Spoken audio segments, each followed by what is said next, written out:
झाले राम राज्य, झाले राम राज्य, काय उने आम्हासी. धरणी धरी पिक गाई ओळल्या म्हैसी. राम वेळोवेळा आम्ही गाऊ विये. दळिता कांडिता जेविता गे बाये. स्वप्नीही दुःख कोणी न देखवे डोळा. स्वप्नीही दुःख कोणी न देखे डोळा. नामाच्या गजरे भय सुटले कळी काळा. राम वेळोवेळा आम्ही गाऊ ओवी. दळिता कांडिता जेविता गे बाई. तुका म्हणे रामे सुख दिले आपुले.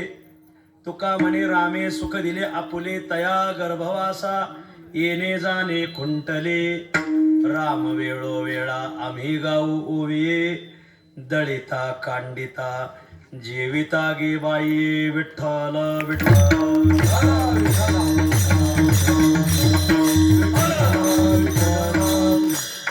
झाले राम राज्य काय उने आम्हासी.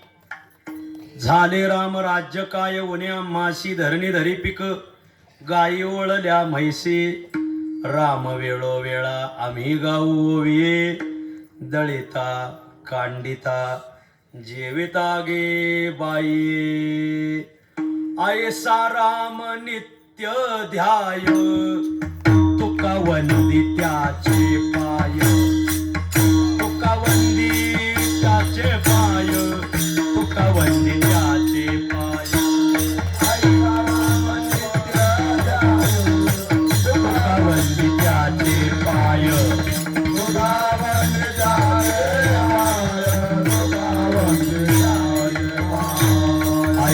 राम नित्य ध्याय. तुका वंदी त्याचे पाय. तुका वंदी त्याचे पाय. तुका वंदी त्याचे पाय.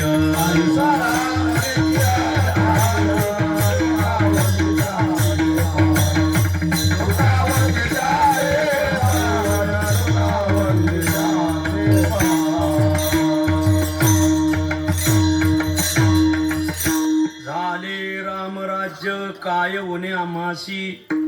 धरणी धरी पिक गाई ओळल्या म्हैसी. राम वेळोवेळा आम्ही गाऊ विये. दळिता कांडिता जेविता गे बाई. प्रस्तुत स्थळी प्राप्त प्रसंगी संप्राप्त सेवेसाठी निवडलेला अभंग श्री क्षेत्र देहू निवासी असलेले प्रेमाद्भुत सिंधू कुळसागर इंदू कान्हा प्रिय बंधू गुणातीत साधू श्रीमंत जगद्गुरु तुकाराम महाराजांच्या अखिल विश्वाला चंद्रभागे मातेप्रमाणे पावन करणाऱ्या अभंग संहितेतील श्रीराम वर्णन या प्रकरणातील हा अभंग आहे. प्रस्तुत अभंग श्रीमंत जगद्गुरु तुकोबाराय हे आमच्या जीवनात रामराज्य झालं आणि त्या रामराज्याने कशी सुबकता आणली. सबका साथ सबका विकास कसा झाला आजच्या अभंगात सांगितलंय. नेत्यांचं नाही. विठ्ठल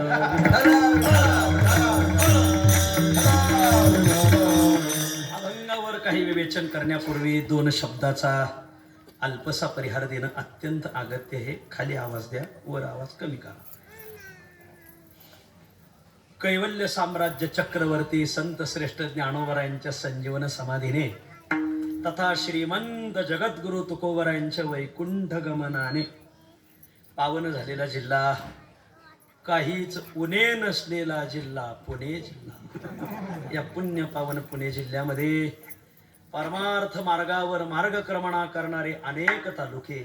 त्या अनेक तालुक्यापैकी कैवल्य साम्राज्य चक्रवर्ती संत श्रेष्ठ ज्ञानोबरायांच्या पादस्पर्शाने तथा ज्ञानोबरायांचे प्रथम शिष्य रेडेश्वर महाराजांच्या संजीवन समाधीने पावन झालेला तालुका वैराग्यमूर्ती श्रीमंत जगद्गुरु तुकोबरायांचे श्रीगुरु बाबाजी चैतन्य महाराज ओतूरकर महाराजांच्या संजीवन समाधीने पुनीत झालेला तालुका, अष्टविनायकांपैकी 2 लेण्याद्री आणि ओझर 2 गणरायाच्या वास्तव्याने पावन झालेला तालुका, हिंदवी स्वराज्याचे संस्थापक शिवछत्रपती शिवरायांच्या जन्माने दैदिप्यमान असलेला तालुका आणि साधवर्य साहतबाबा वायकर, वाजवणे बाबा, कोंडाजी बाबा, मोहनानंद स्वामी आदी आदी साधू संतांच्या कीर्तनाने ढवळून निघालेला तालुका, हर हुन्नर तालुका, जुन्नर तालुका. आणि पुण्यपावन जुन्नर तालुक्यामध्ये पुण्यपावन शिवछत्रपती शिवरायांच्या जन्माने पावन झालेल्या शिवनेरीच्या पायथ्याला लगत असलेलं आपलं हे निरगुड गाव आणि या निरगुडे गावामधील आपली ही रामवाडी.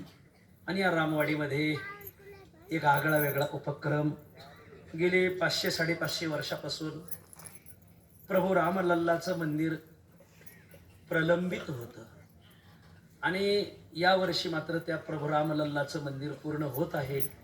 आणि आजचा मुहूर्त या वर्षातला 1 नंबरचा मुहूर्त आहे.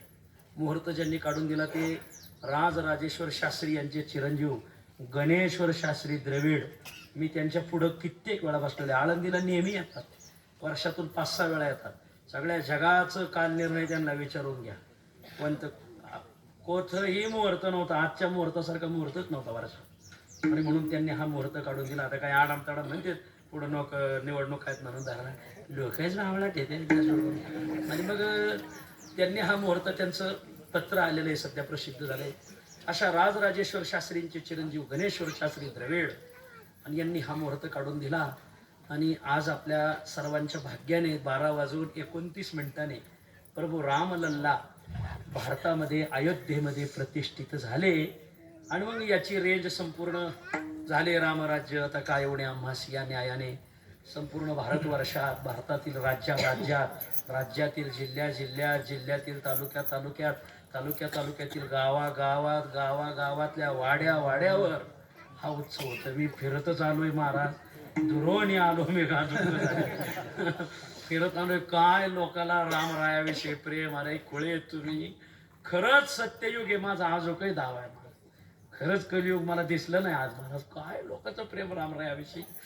आणि मग संपूर्ण महाराष्ट्रावर हा जगभर उत्सव साजरा करायचा ठरवलं. त्यात आपलं निरगुड गाव, त्यात आपली रामवाडी.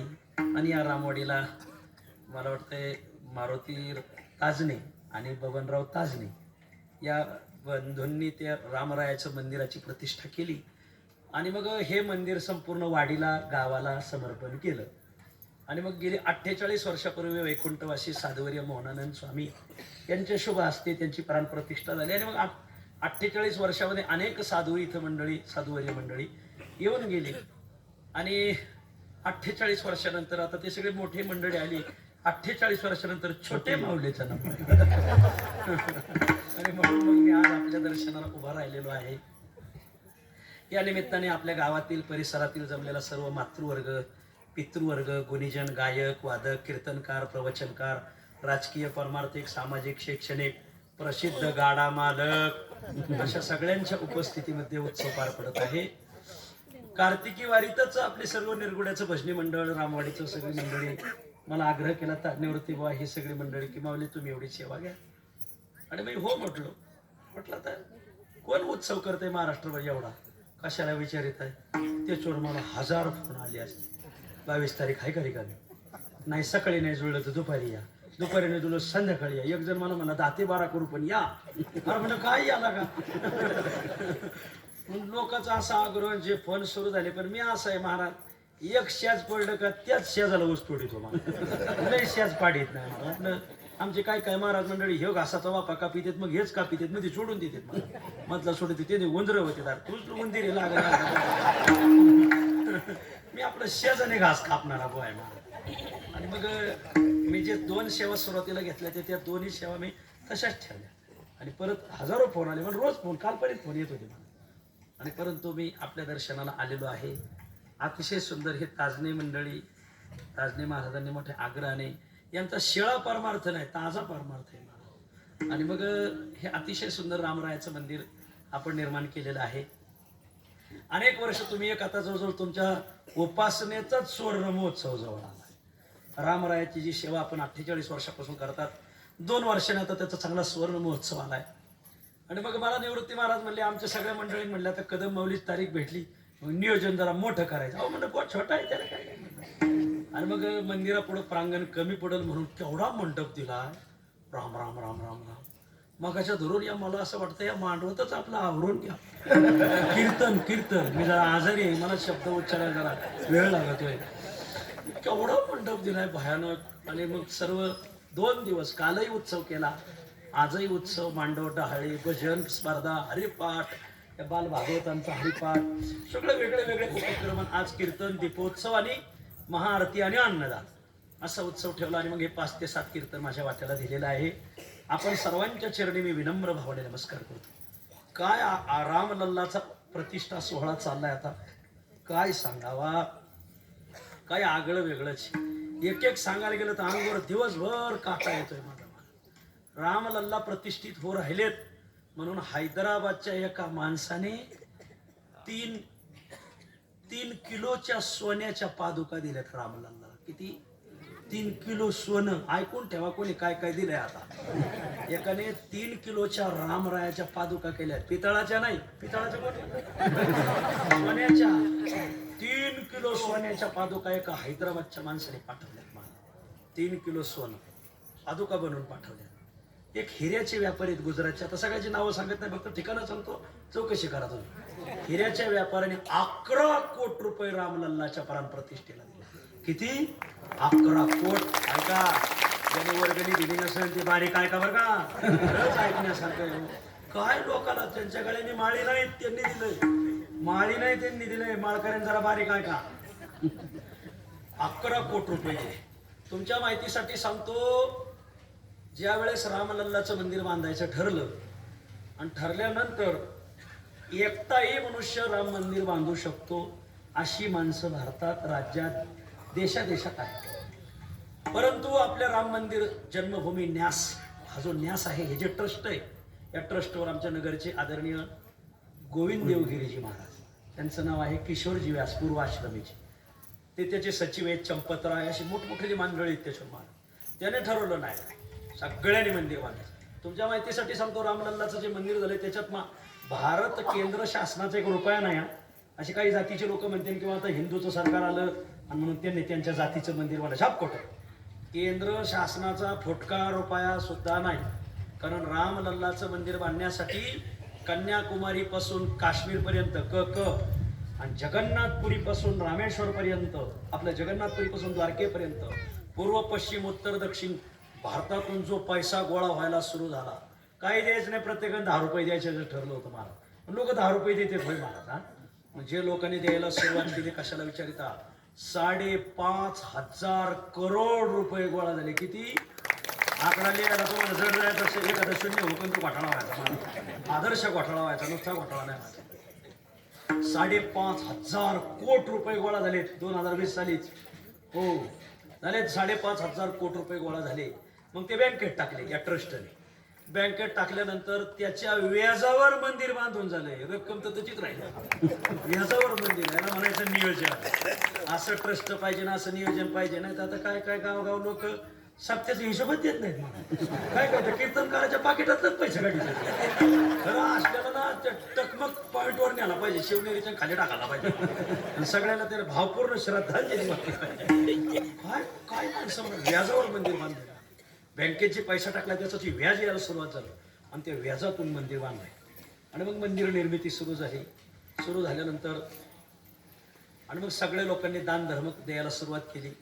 एकाने 3 किलोच्या सोन्याच्या पादुका पाठवल्यात, एकाने 11 कोटी रुपये पाठवले. एक उत्तर प्रदेशला कोणीतरी एक आमदार आहे, त्याने 1 कोटी रुपये दिले नुसती रामलल्ला प्राणप्रतिष्ठेला. एका जणाने आपल्या महाराष्ट्रातून सोलापूरची चादर प्रसिद्ध आहे, तर त्यांनी जवळजवळ 11,000 चादरी रामलल्लाचा फोटो काढून पाठवल्यात. काय सांगा, 11,000 चादर. हा गोदाड्या नाही, आपल्याकडे गोदाड्या राहतात. हा चादरी पाठवल्या. सोलापुरी चादर प्रसिद्ध आहे, त्याच्यावर रामलल्ला नक्षी काढले. आमचे पैठणी कापसे पैठणी येवला तालुक्यातली कापसे पैठणी प्रसिद्ध आहे. त्यांनी रामलल्लाला जो वरून दुपट्टा टाकायचा आहे ना, तो सोन्याच्या दोऱ्यांनी बनवलेला टाकला. सोन्याचा दोरा काढला. आता ते कसा काढायचा, त्याला दोरीत माणसं वागणारी लागली. दोरीत जो वागतो त्याला त्यांनी सोन्याचे दोरे काढून सोन्याचा दुपट्टा पाठवलाय प्रभू रामाला. प्रभू रामलल्लाला सोन्याचा दुपट्टा पाठवला. वा. एका माणसाने 108 फुटाची अगरबत्ती तयार केली. त्याच्यात काही किलो गावरान गाईचं शेण, काही किलो नाही, काही क्विंटल त्याच्यात पांढरे तीळ आहे, काही क्विंटल काळे तीळ, काही क्विंटल अग्नी जेवढं यज्ञाची सामुग्री ना ती सगळी समिधा, वेगळे वेगळे हवीर द्रव्य, जेवढं यज्ञाला आपण ब्राह्मण देवा सामुग्री लिहून देतात ना आपण आणतो ना, हवीर द्रव्य, काही क्विंटल तूप. आता काय सांगावं महाराज, पण अशी बनवली ती. बनवायला त्यांना जवळजवळ 5 महिने का काय लागले. पण त्यांनी बनवली ती 108 फुटात. ती न्यायची कशी एवढी मोठी. मग एक दिवस सगळं बंद केले, सगळे त्या भागाची वाहन नेली. आता ती अयोध्येत न्यायची कशी, गल्लीत वळवायची कशी, आता अवघडच 108 फूट. आणि मग ती अयोध्येच्या बस स्टॉपवर ठेवलेली. सध्या अयोध्येचा बस स्टॉप फार मोठा आहे. मी आणखीन काही ट्रिपा काढल्या नाही, आहे त्या डोक्यात माझ्या. अयोध्येच्या बस स्टॉपवर ठेवली देवदत्त महाराज आणि प्रज्वलित केली. तर तिचा सुगंध अख्ख्या अयोध्येच्या पंचक्रोशीत दरवळला. काय होतला असं त्या माणसाने. साधा म्हातारा कुठं आपल्या काशीत बाबासारखं अगदी साधं म्हातारा. तुम्ही त्या म्हाताऱ्याचे व्हिडिओ बघा. फक्त 108 फूट अगरबत्ती असं टाका तुम्ही, लगेच येतो व्हिडिओ. अगदी गळ्याला म्हातारा आहे बघा असं. काय म्हातारं महाराज. काय काय म्हातारे रान धरायला लय जोरात. हा, एका म्हाताऱ्याने पावसात सभा धरून रान धरलं होतं असो. तर हा, पक्षाची माणसं असते मग मला माहिती तुम्ही कोण्या कोणाचे आहेत. तर त्या म्हाताऱ्याने 108 फूट अगरबत्ती बनवली. ती प्रज्वलित केली. ती काही महिने जळणार आहे, काही महिने. वा. सगळं हवीर द्रव्य आयुर्वेदिक. ते काय ती घेतली म्हणजे ठसका लागल, खोकला लागल, असं काय नाही मला. वा. उलट त्याचा सुगंध घेऊन एखाद्याचा कोरोना बरा होईल एवढे त्याच्यात वनस्पती टाकलेल्या आहेत त्याने. मला म्हातारा. एका हरियाणाचा कोणीतरी मनुष्य आहे, त्याने 21 टनाची घंटा बनवली. 21 टन का क्विंटल आहे बघा घंटा बनवली. तिचा आवाज ती रामलल्लाच्या मंदिरात बांधली जाणार आहे आणि तिचा आवाज तिथून बरोबर 18 किलोमीटर ऐकायला जातोय मला. 18 किलोमीटर. विशेष काय दिलंय लोकांनी का काय म्हणा. एकाने 10 टनाचं कुलूप दिलंय. कुलूप चोर कायला मरायला जाईल ते कुलूप गेला तर त्याच्या नातवा सकट पुण्य तिथे होईल. त्याला जीसीबी न्यावं लागेल. एक कोणीतरी छत्तीसगडचे कुलुपाचे व्यापारी, कुलूप संघटना आहे त्यांची फार मोठी, जगात कुलूप जाते त्यांची. त्याने कुलूप बनवलंय महाराज. काही टनाचं कुलूप आहे. ते कुलूप दिले तिथं. आता ते लावायचं कसं मोठा प्रश्नच आहे. उघडायचं कसं, लावायचं कसं, त्या भानगडीत त्याने ते शोभेला ठेवला असेल. विचार करा काय लोकांनी दिले. कोणीतरी एकाने 11 लाख लाडू पाठवले आणि 55 राष्ट्राची माणसं आजच्या प्राणप्रतिष्ठा सोहळ्याला आले. 55 राष्ट्राची. एवढाच निवडा. हा, त्या भागातले मोठे मोठे नेते, त्या भागातले संगीत क्षेत्रातले ज्ञानी, शेती क्षेत्रातले ज्ञानी, प्रत्येक वैज्ञानिक, आपल्या तर टीव्हीवरलं दिसणार गाबाळ गोबाळ सगळं दाखवून नेले. या आमके नेट काय ते नट नटी अमुक मग ते तर नट बोलता आपल्याला लय अनुभव कमी. आणि मग आपली क्रिकेट क्षेत्रातली मंडळी, उंच उंच क्षेत्रातली मंडळी गेली. तुमच्या माहितीसाठी सांगतो, संत कवी महिपती महाराज संस्थान सहसा कोणाच्या रेडारवर नाही. महिपती महाराजाच्या वंशजाला आमंत्रण आलं. विचार करा तुम्ही काय नियोजन म्हणायचं. ज्याला द्यायचंय त्यालाच द्यायचंय. मला नाही बस काय त्याला माणसं त्यांनी निवडतं ना. निळोबरायचे वंशज, महिपती महाराजाची वंशज, नाथ महाराजाची वंशज, वंशजांना बोलवलंय. ज्यांना लोक विचारित सुद्धा नव्हते. लोकांना माहित सुद्धा नाहीत निळोबरायचे वंशज कोणी. लोकांना महिपती महाराजाची वंशज माहित नाही. दुसरेच लोक राम धरीत काय म्हणतात. तुकाराम महाराज म्हणतात वंशजालाही प्राधान्य दिलं पाहिजे. वंशजांना बोलवलं. माणसं काय माणसं, कोण माणसं. आपल्या भारतातली लंडनला काही मंडळी राहतात.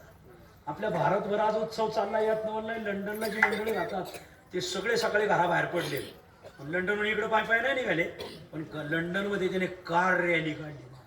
ज्या ज्या भारतीय वंशाच्याकडे वाहन असेल त्यांनी घराबाहेर पडायचं, मोठी रॅली काढली, मला कार रॅली.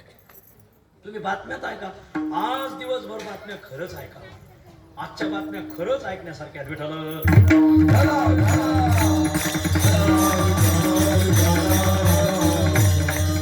आपल्या महाराष्ट्राचे आरोग्यमंत्री, मी काय तर कोणाचे नाव घेणार नाही, फक्त सांगत चालतो, त्यांनी 2,500 किलो गावरान तूप पाठवलंय. फक्त रामलल्लाचा प्राणप्रतिष्ठा सोहळा यज्ञ गावरान तुपात झाला पाहिजे. वा, काय कोणी काय पाठवतंय, कोणी काय पाठवतंय, आता तुम्हाला काय सांगा मला. ज्यांनी वर्गणी दिली नसेल, लय बारीक ऐका, मी काय सांगतोय ते लय बारीक ऐकण्यासारखं मला. काय लोक देऊ राहिले, केवढं रामलल्लावर लोकांचं प्रेम. विठ्ठल तुमच्या माहितीसाठी सांगतो, प्रभू रामचंद्र ज्यावेळेस देह घेऊन संपूर्ण अयोध्या नगरी घेऊन वैकुंठाला गेले, अयोध्येतली सगळी मंडळीला वैकुंठवासाला ते घेऊन गेले, नगरी नेली वैकुंठाशी निज सुखाशी पावला. त्या गोष्टीला राम अवताराला पूर्ण होऊन 11 लाख वर्ष झाले. किती किती संख्या ध्यानात, 11 लाख वर्ष होता. आणि मग रामप्रभू रामांच्या नंतर त्यांच्या कुश लवकुश होते, लवाचा वंश एवढा नाही, पण कुशांनी, कुश जो होता प्रभू रामांचे चिरंजीव, तर त्यांनी रामलल्लाचं पहिलं मंदिर बांधलं तिथं त्या जागेवर. रामलल्लाचं पहिलं मंदिर बांधल्यानंतर कुशांच्या नंतर 36 पिढ्यांनी राज्य केलं तिथं. त्या पिढ्या म्हणजे आत्ताचं 100 वर्षात आयुष्य गणना नाही. कलियुगातली आयुष्य गणना वेगळी, त्रेतायुगातली वेगळी, द्वापार युगातली वेगळी, कृतयुगातली वेगळी. त्यांना तितकं आयुष्य, तितक्या आयुष्यभर त्यांनी राज्य केलं. नंतर द्वापार युग लागला. द्वापार युगामध्ये सुद्धा राम मंदिर आहे तसं अक्षय राहिलं. आणखीन काही राजांनी त्याच्यात भर टाकली आणि चांगलं बांधकाम केलं. नंतर कलियुग लागलं, गबाळ गोबाळ ज्याच जन्माला यायला लागला. राजे भ्रष्ट यवन झाले, ठाई ठाई दोष घडले, मग इहे अवतार धरले, कली दोष हरावया. आणि मग भ्रष्ट यवन शासक निर्माण झाले आणि भारतावर आक्रमण सुरू झाली. तुमच्या माहितीसाठी सांगतो, राम मंदिर अक्षुण्ण राहावं म्हणून 76 वेळा कलियुगात लढा झालाय. किती कलियुगातला लढा 76 वेळा झाला. त्यातली त्या 900च्या शतकापासून जास्त परकीयांचे, निधर्मी लोकांचे, परधर्मी लोकांचे ज्यावेळेस भारतावर लोंढे येऊ लागले, तर त्या लोंढ्यांना थोपवण्यासाठी भारतातले हिंदू समाजाचे लोक पुढे आले. तिघांचं योगदान आहे. राम मंदिराच्या संरक्षणासाठी एक त्या काळातल्या राजांचं योगदान आहे, त्या काळातल्या सामान्य हिंदू समाजाचं योगदान आहे, आणि त्या काळातल्या साधू संतांचं योगदान. साधू संतांचं 2 अंगाने योगदान आहे, मी तुम्हाला पुढे सांगणार आहे. एक, राजांनी काय योगदान केलं, अरे प्रभू राम आमचा श्वास प्रश्वास आहे. आमच्यात तर बोलताना जेवताना राम राम ओ राम राम म्हणतात. प्रभू राम आमचा श्वास प्रश्वास आहे. मग त्या रामरायाच्या मंदिराला कोण पाडायले? परकीयाचे लोंढे आले का राजेच्या राजे आपल्या छातीचा पराकोट करून पुढे उभारायचे. पहिले आम्हाला मारा आणि मग मंदिर पाडा. नाही आता गाव मंदिराच्या जमिनी काही खातेत मला, आता काय सांगा मला. काही नाही तर मंदिराच्या शेजारीच पांढरे लिंबाची दुकानं टाकले.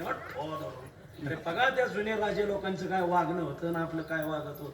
आपल्याला पाहिलं होतं ते प्रभू राम ढासा ढासा रडतील, लयच गाबाळाच्या लांबलं ढासा ढासाच रडतील. मला काय माणसं होती. राजांनी आपल्या छातीचा पराकोट केला आणि छातीचा कोट उभा करून रामलल्लाचं मंदिर वाचल कसं याच्यासाठी लढा सुरू झाला. आणि मग स्वतः एकदा विक्रमादित्य राजा तिथं मंदिराच्या जवळ कुठंतरी तिथं जवळ मुक्कामाला थांबला. आणि मग तिथल्या मंडळीत त्याला अशी वेगळी अनुभूती यायला लागली. मग त्याने विचारलं का या जागेचं काही महात्म्य का? म्हणजे या जागेतच प्रभू रामलल्ला जन्मले. कुशानी मंदिर बांधलं, ते फार आता त्रेतायुगात बांधलं, त्याच्यावर द्वापारयुग गेलं, त्याच्यावर कलियुग लागलं आणि ते जीर्ण झालं. अनेक वादळं, भूकंप आदी आदी सगळ्या गोष्टी. मग विक्रमादित्याने कलियुगातलं महत्वाचं मंदिर बांधण्याचा, आता जे बाबरीचा ढाच्याच्या मंदिर आहे ते विक्रमादित्याने बांधलेलं मंदिर. विक्रमादित्याने मंदिराचा पायाभरणी सुरू केली. आखीव रेखीव मंदिर सुंदर बांधलं. विक्रमादित्य गेले 1200च्या शतकामध्ये तिकडून परकीयाचे लोंढे भारतावर येऊले. 1200च्या नंतर आपल्या भारतावर इस्लाम राजवट सत्ता करण्यासाठी आले. मग इस्लाम राजवट ते लोक मूर्तिभंजक, त्यांचे 2 बिरुद आहेत. बिरुद प्रत्येकाची बिरुदावली असते. जसं भागवताचार्य मग बिरुदावली त्याची भागवतातलं येणारच त्याच्या कीर्तनात. रामायणाचार्य त्याच्या कीर्तनात रामायण येणारच. महाराज मी कोणताच आचार्य नाही, महाराज काही सांगतो मी आपलं जे आठवण ते सांगायचं असं. आपण कशात आश्चर्य बिचार्य नाही. आणि मग त्यांची विरोधावली होती काय, कुप्र शिखन, बुथ शिखन. कुप्र शिखन म्हणजे काफिरांचा कर्दन का होईल तितके इस्लाम धर्माच्या व्यतिरिक्त असलेली माणसं मारून टाकायची. कुप्र शिखन, शिखन म्हणजे कर्दन का तोडणारा. बर. आणि बुथ शिखन, बुथ म्हणजे हिंदूंच्या देवताच्या मूर्ती फोडणारा. बुथ शिखन म्हणजे मूर्ती भंजक. आणि कुफ्र शिखन म्हणजे हिंदू धर्माच्या लोकांचा कर्दन काळ. आणि कुफ्र शिखन, बुथ शिखन ही त्यांची विरोधावली होती. आणि मग त्यांनी मंदिरं पाडायला सुरुवात केली, पडझड करायला सुरुवात केली. मग जे तिथून 1200च्या शतकापासून तर 1400च्या शतकापर्यंत मंदिर पाडलं. नवीन आपला कोणीतरी राजा यायचा आणि ते बांधायचं. कोणी पाळलं का परत बांधायचं. संग्राम व्हायचा. 76 वेळा संग्राम झाला रामलल्ला भूमीसाठी. 76 वेळा. आणि तुमच्या माहितीसाठी सांगतो, लखनौ गॅझेटला नोंद आहे 5 लाख हिंदूंनी बलिदान दिले. 5 लाख. किती हिंदूंनी बलिदान दिलं? शरयू नदीचे दोन्ही तटावर हिंदूंच्या प्रेतांचा खच पडलेला राहायचा. खच. पण हिंदू म्हणायचे आम्ही शरयूच्या तटावर मरू, पण आमचं राम मंदिर अभंग राहिलं पाहिजे. काय मंदिराविषयी प्रेम लोकांचं म्हणा. 5 लाख माणसं मी लोक म्हणतात मग यंदा 70च होते. त्याला काय त्याला काय म्हणतात काय लोकांचे किती जिवाळ्याचा प्रश्न आहे. प्रभू रामलल्ला 5 लाख हिंदूंनी बलिदान दिलं. शरयूचे दोन्ही तट हिंदूंच्या प्रेताने शरयूचं पाणी लाल बंद झालं हिंदूंच्या रक्ताने मला. तरी नवीन नवीन राजे हिंदूंची यायचे आणि ते मंदिर बांधायचे. आणि मग ते मंदिर इथून मागचे यवन पाडायचे. पण बाबर आला. हा गडी लय खतरनाक होता. हा अतिशय धर्मवेडा होता. आणि या गडीने काय केलं, मंदिर नुसतं पाडायचं नाही, मग आपल्या जुन्या लोकांनी फक्त मंदिरं पाडली, त्याची मशीद बांधायची. म्हणजे झाड उपटायचं नाही, झाड कलम करायचं. विधानसभेच्या लोकसभेच्या दार वाटावर येत असताना एक झाड होतं. आणि ते झाड कापायला काय वन खात्याचे लोक काय परवानगी देणार, पर्यावरण प्रेमी काय परवानगी देणार. आणि ते झाड तर रस्त्याला नेमकंच आडवायचं आणि कसं काढावं कसं काय नाही. मग आता ते काढायचं कसं. ते म्हणले नाही, झाड जिवंत आहे तोपर्यंत काढता येणार नाही. न्यायालयात तक्रार केली, न्यायालयात न्याय दिला, झाड जिवंत आहे तोपर्यंत काढता येणार नाही. मग ते काढायचं कसं. हुशारच माणसं. मग एकाने आपल्या महाराष्ट्रातले प्रसिद्ध पुढारी नाव नाही विचारलं, त्यांना विचारलं हे झाड काढायचं कसं काढायचं. म्हणजे लय सोपं आहे, 2 पोते मीठ आणा, म्हातारा हे जिवंत आहे तोपर्यंत काढता येणार नाही. आणि मग त्याच्याभोवते मीठ टाका. म्हणजे मिठाने ते उठून गेलं का कोर्ट निकाल देणं काढून टाकेल. आणि झालं तसंच केलं ना महाराज. आपल्या महाराष्ट्रीयन लोकांची डोकी सुपरफास्ट चालत येत. झेलम एक्सप्रेस. आपल्या महाराष्ट्रातल्या एका पुढाऱ्याने सल्ला दिला, नाव विचारायचं नाही, कीर्तन झालं अर्थातच तुम्ही ते नाव ओळखले नाही कोण आहे. मच्छर मारायचं नाही, चुरगळून कुठलाच नाही पाहिजे बरोबर. आणि मग त्या 2 पोते मीठ टाकलं, अक्षरशः ते झाड वठलं. हे ज्यावेळेस कोर्टात त्याचा पाठपुरवठा झाला सगळा, कोर्टाने पहिलं झाड वठलं, मग आता गाडा, आणि मग ते झाड काढलं. असो, तर सांगायचा भाग असाच आहे की या बाबरने असंच केलं. बाबरने काय केलं, मंदिर नुसते पाडून होणार नाही, परत राज येऊन बांधतील. मग आपण तिथं मशीद बांधायची, जेणेकरून इस्लाम आणि हिंदू हवा कायम पेटत राहायला पाहिजे. आणि मग तिथं मशिदीचं रूपांतर केलं. मशिदीच्या खालचा ढाचा सगळं हिंदू मंदिर, त्याच्यात चंक चक्र देवी देवता अनेक अशा. आणि ज्यावेळेस मग झाल्या लढाया सुरू, नंतर मग मराठा साम्राज्य आलं भारतात. मराठा साम्राज्य आल्यानंतर मग पेशव्यांच्या काळात थोडंसं ते शांत राहिलं. पण पेशव्यांनी काय कोण जाणे, त्या काळातल्या तिथल्या लोकांनी सांगितलं की हे तुम्ही परत मशीद पाडताना मंदिर बांधताना, पण परत आमचं मरण उडत, त्यापेक्षा आहे तसं राहू द्या. मग अहिल्याबाईंनी ज्या काही मंदिरांचा जीर्णोद्धार केला, त्यात काशीच्या मंदिराचा विशेष जीवन. तुमच्या माहितीसाठी सांगतो, तुम्ही जर काशीला गेले तर आदरणीय नरेंद्रभाई मोदीने अहिल्याबाईचं स्वतंत्र मंदिर तिथं बांधलंय. अहिल्याबाई स्वतंत्र मंदिर, कारण ती माऊलीच काही वेगळी होती. काशीच्या मंदिरासाठी त्या माऊलीचं लय मोठं योगदान.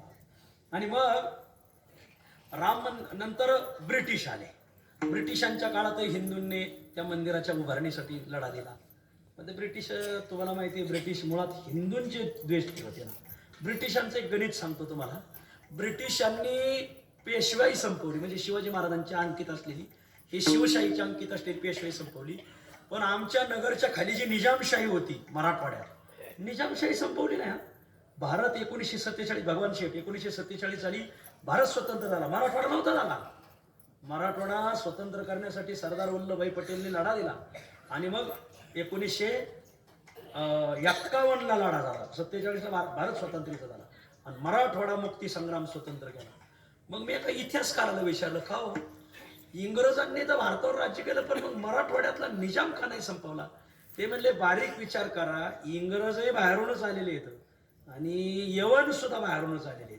हे म्हणले पाहुणे पाहुणे गोड राहिले का गावातल्याचा काटा काढता येतो. लक्षात आलं का मला काय सांगायचं? पाहुणे पाहुणे गोड राहिले का गावातल्याचा बरोबर काटा काढता येतो. मुसलमानही बाहेरून आले तर ब्रिटिशही बाहेरून आले म्हणून ब्रिटिशांनी निजामाला अभय दिलं. उलट आमच्या खाली ब्रिटिशांची शाही नव्हती. आमच्या नगरच्या खाली बीड जिल्हा सगळा मोगलाईत मिळतो. बीड, लातूर, नांदेड, परभणी, हिंगोली, जालना, औरंगाबाद हे जे जिल्हे येतं आणि तिथून खाली फार हैदराबाद संस्थान सगळं निजाम होता, तो निजामाचं संस्थान. आणि मग मला सांगायचं इत्यर्थ असा, ब्रिटिशांनी हिंदूंच्या बाजूने न्याय दिला असता. का दिला नाही? तर हे कारण आहे, कारण ब्रिटिश म्हणायचे इस्लाम आणि ब्रिटिश जर एकत्र राहिले तर भारतातला हिंदू समाज आपल्याला आपल्या पायाखाली घालता येईल. पण ते हिंदूच आहेत महाराज, नात नाही करायचा. एकदा हे भडकत नाहीत, हे भडकतच नाहीत, पण भडकले ना मग इजत नाही. हा एक घोटाळा आहे. मग पुढच्याला संपवित नाही, खाकानाच करीत येत. म्हणजे हिंदूंच्या जनलाटा पुन्हा उसळायला सुरुवात केल्या. दुर्दैवाची एक गोष्ट झाली की भारत स्वतंत्र झाला ही दुर्दैवाची गोष्ट नाही. स्वातंत्र्यानंतर राम मंदिराला न्याय देईल असं शासन निवडून नाही आलं. हे चुकीचं झालं मला.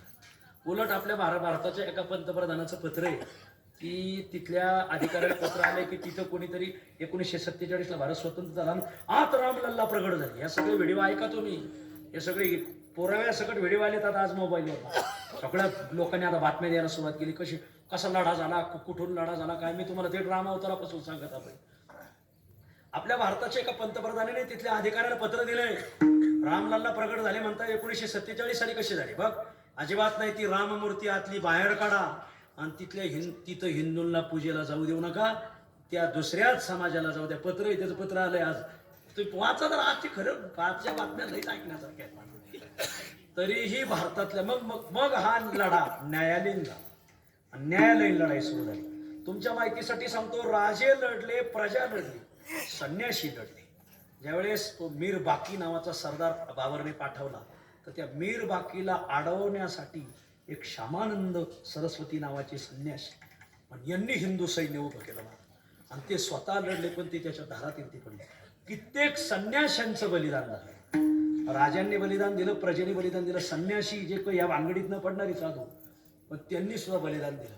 आणि मग राम मंदिर होत नाही पण लोकांना राम विसरून द्यायचं नाही. हे चौथं योगदान आहे का? संन्याशांनी लढा दिला, पण दुसरं योगदान असं केलं की गाव सगळ्या भारतवर्षात प्रांतीय असे साधू जन्मले की त्यांनी रामायण लिहायला सुरुवात केली. मग गुजरातात काही साधू झाले, त्यांनी रामायण लिहिलं. महाराष्ट्रात तर प्रसिद्ध एकनाथ महाराजांनी नाथ रामायण लईच प्रसिद्ध आहे. 40,000 वव्यात महाराज बारीक खडा खोडा माहिती. पश्चिम बंगालला साधू झाले, त्यांनी रामायण लिहिली. तमिळनाडू तमिळी भाषेत रामायण, मग खाली केरळी भाषेत रामायण, आंध्र प्रदेशातल्या भाषेत रामायण, कर्नाटकी भाषेत रामायण. जे गावगाव लोकांनी कथा सुरू केल्या. मंदिर आम्हाला नाही पण आम्ही राम समाजाच्या मनातून जाऊ देणार नाही. गावोगावी या लोकांनी जागवलं. कंधारकर महाराजांनी गाथा सार्थ केलाय, शंकर महाराज कंधारकर. आणि मग गाथा सार्थ झाला, गाथ्याच्या पहिल्या पानावर समर्पण पत्रिका लिहायची असते. तुम्ही जर एखादी कादंबरी लिहिली, एखादं पुस्तक लिहिलं तर अमुक माझ्या आईमुळं मला ही बुद्धी झाली म्हणून ही कादंबरी आईच्या चरणी समर्पित. मी अमुक पुस्तक दिले ते माझ्या वडिलामुळं हे झालं म्हणून वडिलाला समर्पित, आमच्या शिक्षकाला समर्पित, गावातील आमच्या भागातील एक आदर्श सरपंच त्यांना समर्पित. असं कंधारकरांनी गाथा लिहिला आणि गाथ्याला पहिलं समर्पण पत्रिका लिहिली. कोणाला समर्पण केलं असेल तुम्ही बारीक विचारा. तुम्हाला असं वाटत असेल बाबाच्या आईलाच केलं, ते इतके बावळट नव्हते म्हणजे नव्हतेच, ते बावळट नव्हते. आपल्यासारखे त्यांचे डोके नव्हते. कंधारकर महाराजांनी समर्पण पत्रिकेत काय लिहिलं ऐकण्यासारखं आहे.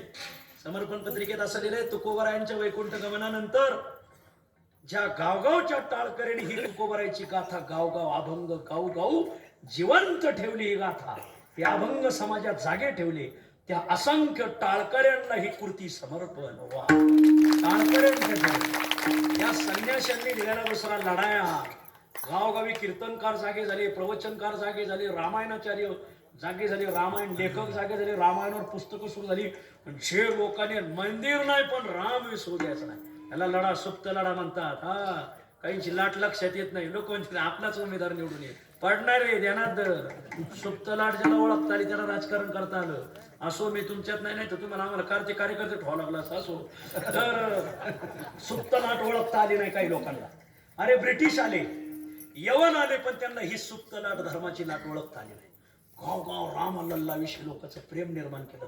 कथातून, कीर्तनातून, ग्रंथातून, वाङ्मयातून लोकांनी निर्माण केलं. गाव राम मंदिरं उभी केली. महाराज आपल्या आपल्या गावी राम उपासना, रामनवमीचे सक्ती, गुढीपाडव्याची उत्सव सुंदरपैकी स्वतंत्र लोकांनी सगळं सुरू केलं. मग समाज आणि मग ते न्यायालयीन प्रक्रिया, लढाई सुरू झाली. लढाई सुरू झाल्यानंतर मग 92 साली मोठं प्रकरण घडलं. ते प्रकरण माझ्यापेक्षा तुम्ही मुंबईला बरीच राहिली मंडळी. मुंबईतून बरीच कार सेवा करण्यासाठी मंडळी गेली. गेल्यानंतर तिथं भाषणं सुरू झाले. कोणी हात काय लावत नव्हतं. पण ज्यावेळेस त्या प्रज्ञासिंग ठाकूर का कोण आहेत त्या ज्यावेळेस बोलायला सुरू झाल्या, त्यांनी सांगितलं जाताना कोणी तसं जायचं नाही. या बाबरी मशिदीची एक ईट तरी प्रत्येकाने घेऊन जायची म्हणजे पाडायची म्हणलीच नाही. ते बोलत कसे होते की ते कायद्याच्या भाषेत बोलत होते. मला हो, या बाबरी मशिदीची आपल्याला प्रत्येकाला एक विटण्याची धावा म्हणल्यावर पोलिसाला समाज काय आवडतोय की कोणी गोळीबार करतोय, कोणी काय पण लोक चढले आणि ती मशीद पाडली. आता याचा जिम्मा कोण घे, कोणी पाडली? आमच्या आदरणीय वैकुंठवासी स्वर्गीय बाळासाहेब ठाकरे यांना विचार कोणी पाडली? त्याने कोणी पाडली मला माहित नाही, पण जर शिवसेनेच्या माणसांनी पाडली असेल तर मला त्याचा सार्थ अभिमान. सगळे नाम काढून घेतलं होता भल्याने. तुम्ही कारण काय होतं, केंद्र शासन हे कोणाला कधी अटक करीन, कधी फाशी देईल, आपल्याला अनुकूल राज्य शासन आहे अनुकूल नव्हतं, केंद्र शासन अनुकूल नव्हतं. पण ते बाळासाहेबच महाराज ते वन मॅन आर्मी माणूस होता. नाद नाही करत त्या माणसाला. त्याला एक खांबी तंबू म्हणजे एक खांबी तंबू, एकाच खांबावर तंबू. इतके खांबा आपल्याला लागते त्या मांडवाला. त्याचा एक खांबी तंबू होता. ते म्हणायचे मी बोललो घ्या काय करायचं. त्यांच्या भाषेत काय वाकडं करायचं काय. गडी कराळ गडी होता महाराज. आणि मग आदरणीय बाळासाहेब ठाकरेंनी मात्र मग त्यावेळेस हिंदूंना ऊर्जा आली. कोणीतरी आहे आपल्या पाठीमाग, ऊर्जा आली. 92च्या नंतर मग अटलजी आले. अटलजी आल्यानंतर मग थोडे निकाल सौम्य आपल्या बाजूने लागायला लागले. तरी अटलजींचं सरकार गेलं. अटलजींचं सरकार गेल्यानंतर परत काही वेगळी सरकार आली आणि तरीही 2014 सालापर्यंत आणि मग 2019ला मग मात्र ही रामलल्लाचीच जन्मभूमी आहे हा अखेर न्याय द्यावा लागला. आणि जवळजवळ 67 एकर जमीन भेटली. भरपूर जमीन भेटली. बघा 2 भजे खाल्ले तरी एखादच मोठं ती ना पाठीभरच खायचे जमीन. म्हणजे मग आता ते 5 गुंठे 10 गुंठे नाही, 67 एकर आखच रामाचं. आता त्याला काय हे बघा आपलं सरकार म्हणजे ज्यांचं सरकार तसा कायदा होता. 75 वर्ष कायदा का निकाल लागला नाही? विचाराप्रमाणेच निकाल लागत गेले. मला ज्या विचाराची माणसं तशी निकाल लागत गेले. आणि हे सिद्ध झालं. हे विचाराचं नाही, न्यायालयामध्ये हे सिद्ध. 5 न्यायमूर्ती होते सर्वोच्च न्यायालयाचे. त्याने सांगितलं इथं सगळे पुरावे रामलल्लाचे. इथं ही मशीद पूर्वांपार मशीद होती हे सिद्ध होत नाही. सिद्धच होत नाही. पूर्वांपार राम मंदिर आहे हेच. तुम्ही रामलल्लाचा जो न्याय दिला, न्यायालयाने जो न्याय दिलाय ना तो वाचा बरं काय. लय मोठा न्याय. त्यांनी काय मुद्दे मांडले. कशी न्यायालयीन माणसं चाकुरीत बोलतात. त्यांनी उत्तर काय दिलंय, इथं राम जन्माला आले नाही असं सिद्ध होत नाही. राम जन्माला आले असं म्हणत नाहीत ते. काय म्हणतात, इथं राम जन्माला आले नाही असं सिद्ध होत नाही. असा पॉइंट आहे त्यांचा. याला न्यायालयीन भाषा म्हणायची ना. म्हणजे पोपट मेलाय का म्हणले तो पाणी पित नाही, मेला म्हणा. डोळे उघडी त्याला मेला म्हणा ना, बोलत नाही. मेला म्हणा तुम्ही म्हणा म्हणले. राजाचा नेम होता कोणी पोपट मेला म्हणा का त्याचं पहिलं मुंडकं तोडायचं. आणि पोपट तर भरून पाडला. मग कामगाराला विचार का रे पोपट मेला का? ते नाही, ते चारा पाणी घेत नाही. मेलाय का माहित नाही. मग अरे मग मेला म्हणा ना. नाही ते बोलत नाही. हो पण मेला म्हणा, ते दाणे खात नाही, पाणी पित नाही. मग मेला म्हणा. साहेब ते तुम्ही म्हणा, आमचा बळी जाईल त्याच्यात. न्यायालयाने असे मुद्दे मांडलेत. खरंच हे वाचत चालाव, ऐकत चालाव. आणि मग 2019ला निकाल लागला. 2020ला मग पायाभरणीचा शुभारंभ सुरू झाला. आणि कुठून काय कोण जाणे ते कोरोना. कोरोना आला आणि त्यामुळं मग पायाचा शुभारंभ झाला आपल्या भारताच्या पंतप्रधानांनी. मी काही नाव कोणाची घेणार, आपण काही कोण्या पक्षाची नाही.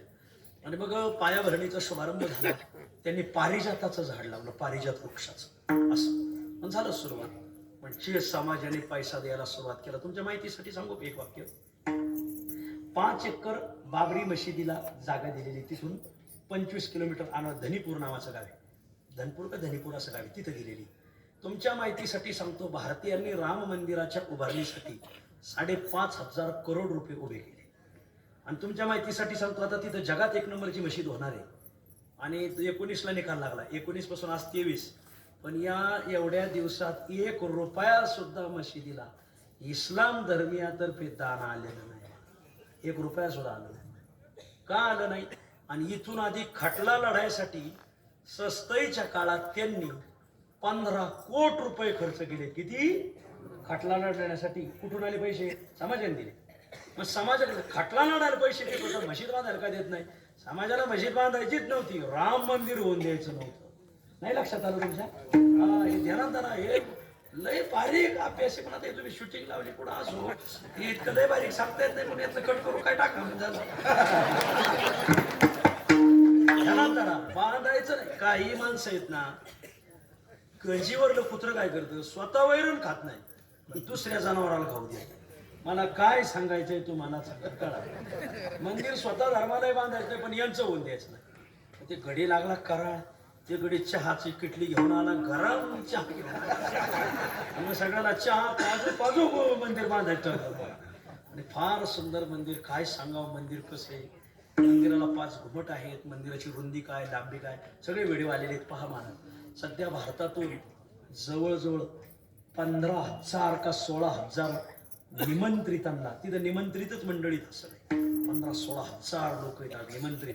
आमच्या संस्थेला निमंत्रण, वारकरी शिक्षण संस्थेला निमंत्रण, फडकऱ्यांना निमंत्रण गेली.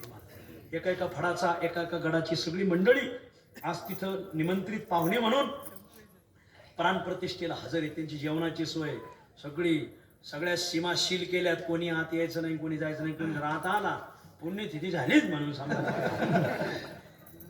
लय नियोजन, सुंदर नियोजन. शरयू नदीचं पूर्ण शरयू नदी 100% प्रदूषण मुक्त केलेली. असं स्फटिकासारखं पाणी आलंय शरयूला. आणि 18,000 लोक आता प्राणप्रतिष्ठेला गेले. त्यांना प्रत्येकाला येत असताना रामलल्लाचा लाडू प्रसाद येणार आहे. आणि प्रत्येकाला शरयूचं पाणी पाठवलंय. जसं नर्मदेला गेलेली माणसं आपल्या घरी नर्मदा पूजेला आणतात का नाही, आजपासून शरयूची सुद्धा पूजा करा. वा, काय नियोजन म्हणावं का काय म्हणावं. नाथ खोळा विठ्ठल विठ्ठल. कोणी म्हणाली एवढा उतार येता कशाला? काही आडाम तडाम येत ना, कसे अर्धा हाडकोंडवर खूप पिवळी झालेली. आता बनकर बाबाने मग आम्हाला सकाळीच एक अध्याय उचलून दाखवला. मग गाडीत बसला काय आडाम तडाम, शासनाचा फुकट पगार घेणारे, काम एक पटन देणं 4 आण्याचं, घरानं 12 आण्याचं, असे करणारी जी येत. 5 लाख माणसं मेले, कशाने मेले.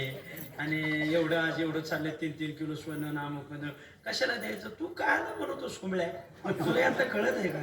अहो इतकं नियोजनात काम चाललंय. काही लोक म्हणते मोदीला काय कळत आहे.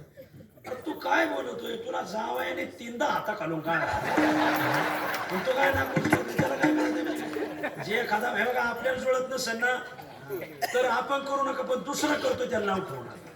आणि हे सगळ्यात जास्त कंड कोणाला आहे सांग का? महाराष्ट्रीयन माणसं.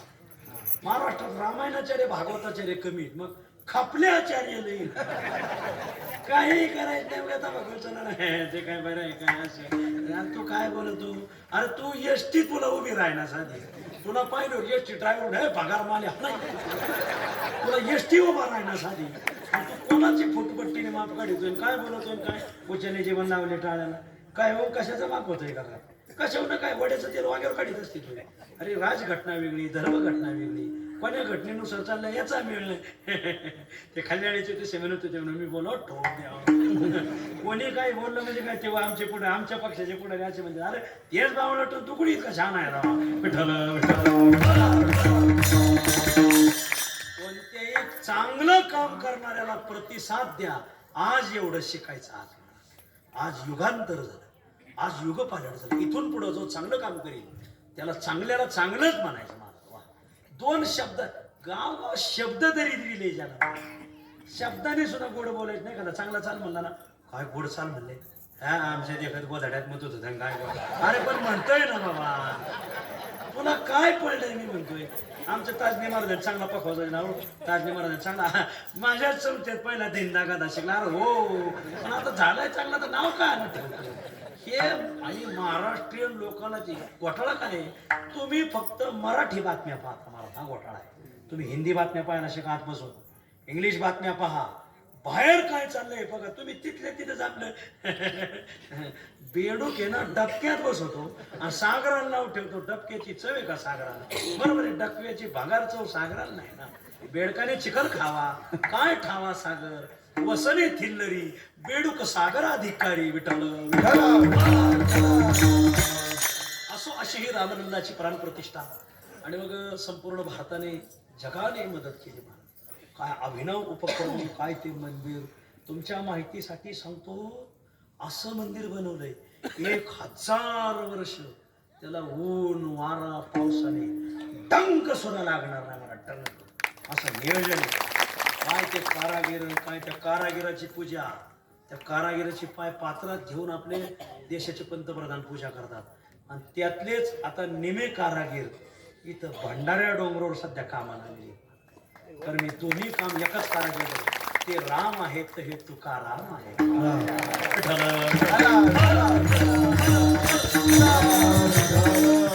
शंका मी अशी घेतली की काय एवढं करायचं, काय एवढं अन्नदान करायचं, काय एवढं बांधकाम करायचं, कशासाठी करायचं. काय आडामतडाम लोक म्हणजे तळे खांदा बुडीतो तुला त्या तळ्यात नेऊन, आणि शाळा बांधा, टॉयलेट बांधा, म्हणजे तेवढंच करायचं राहिलंय आता.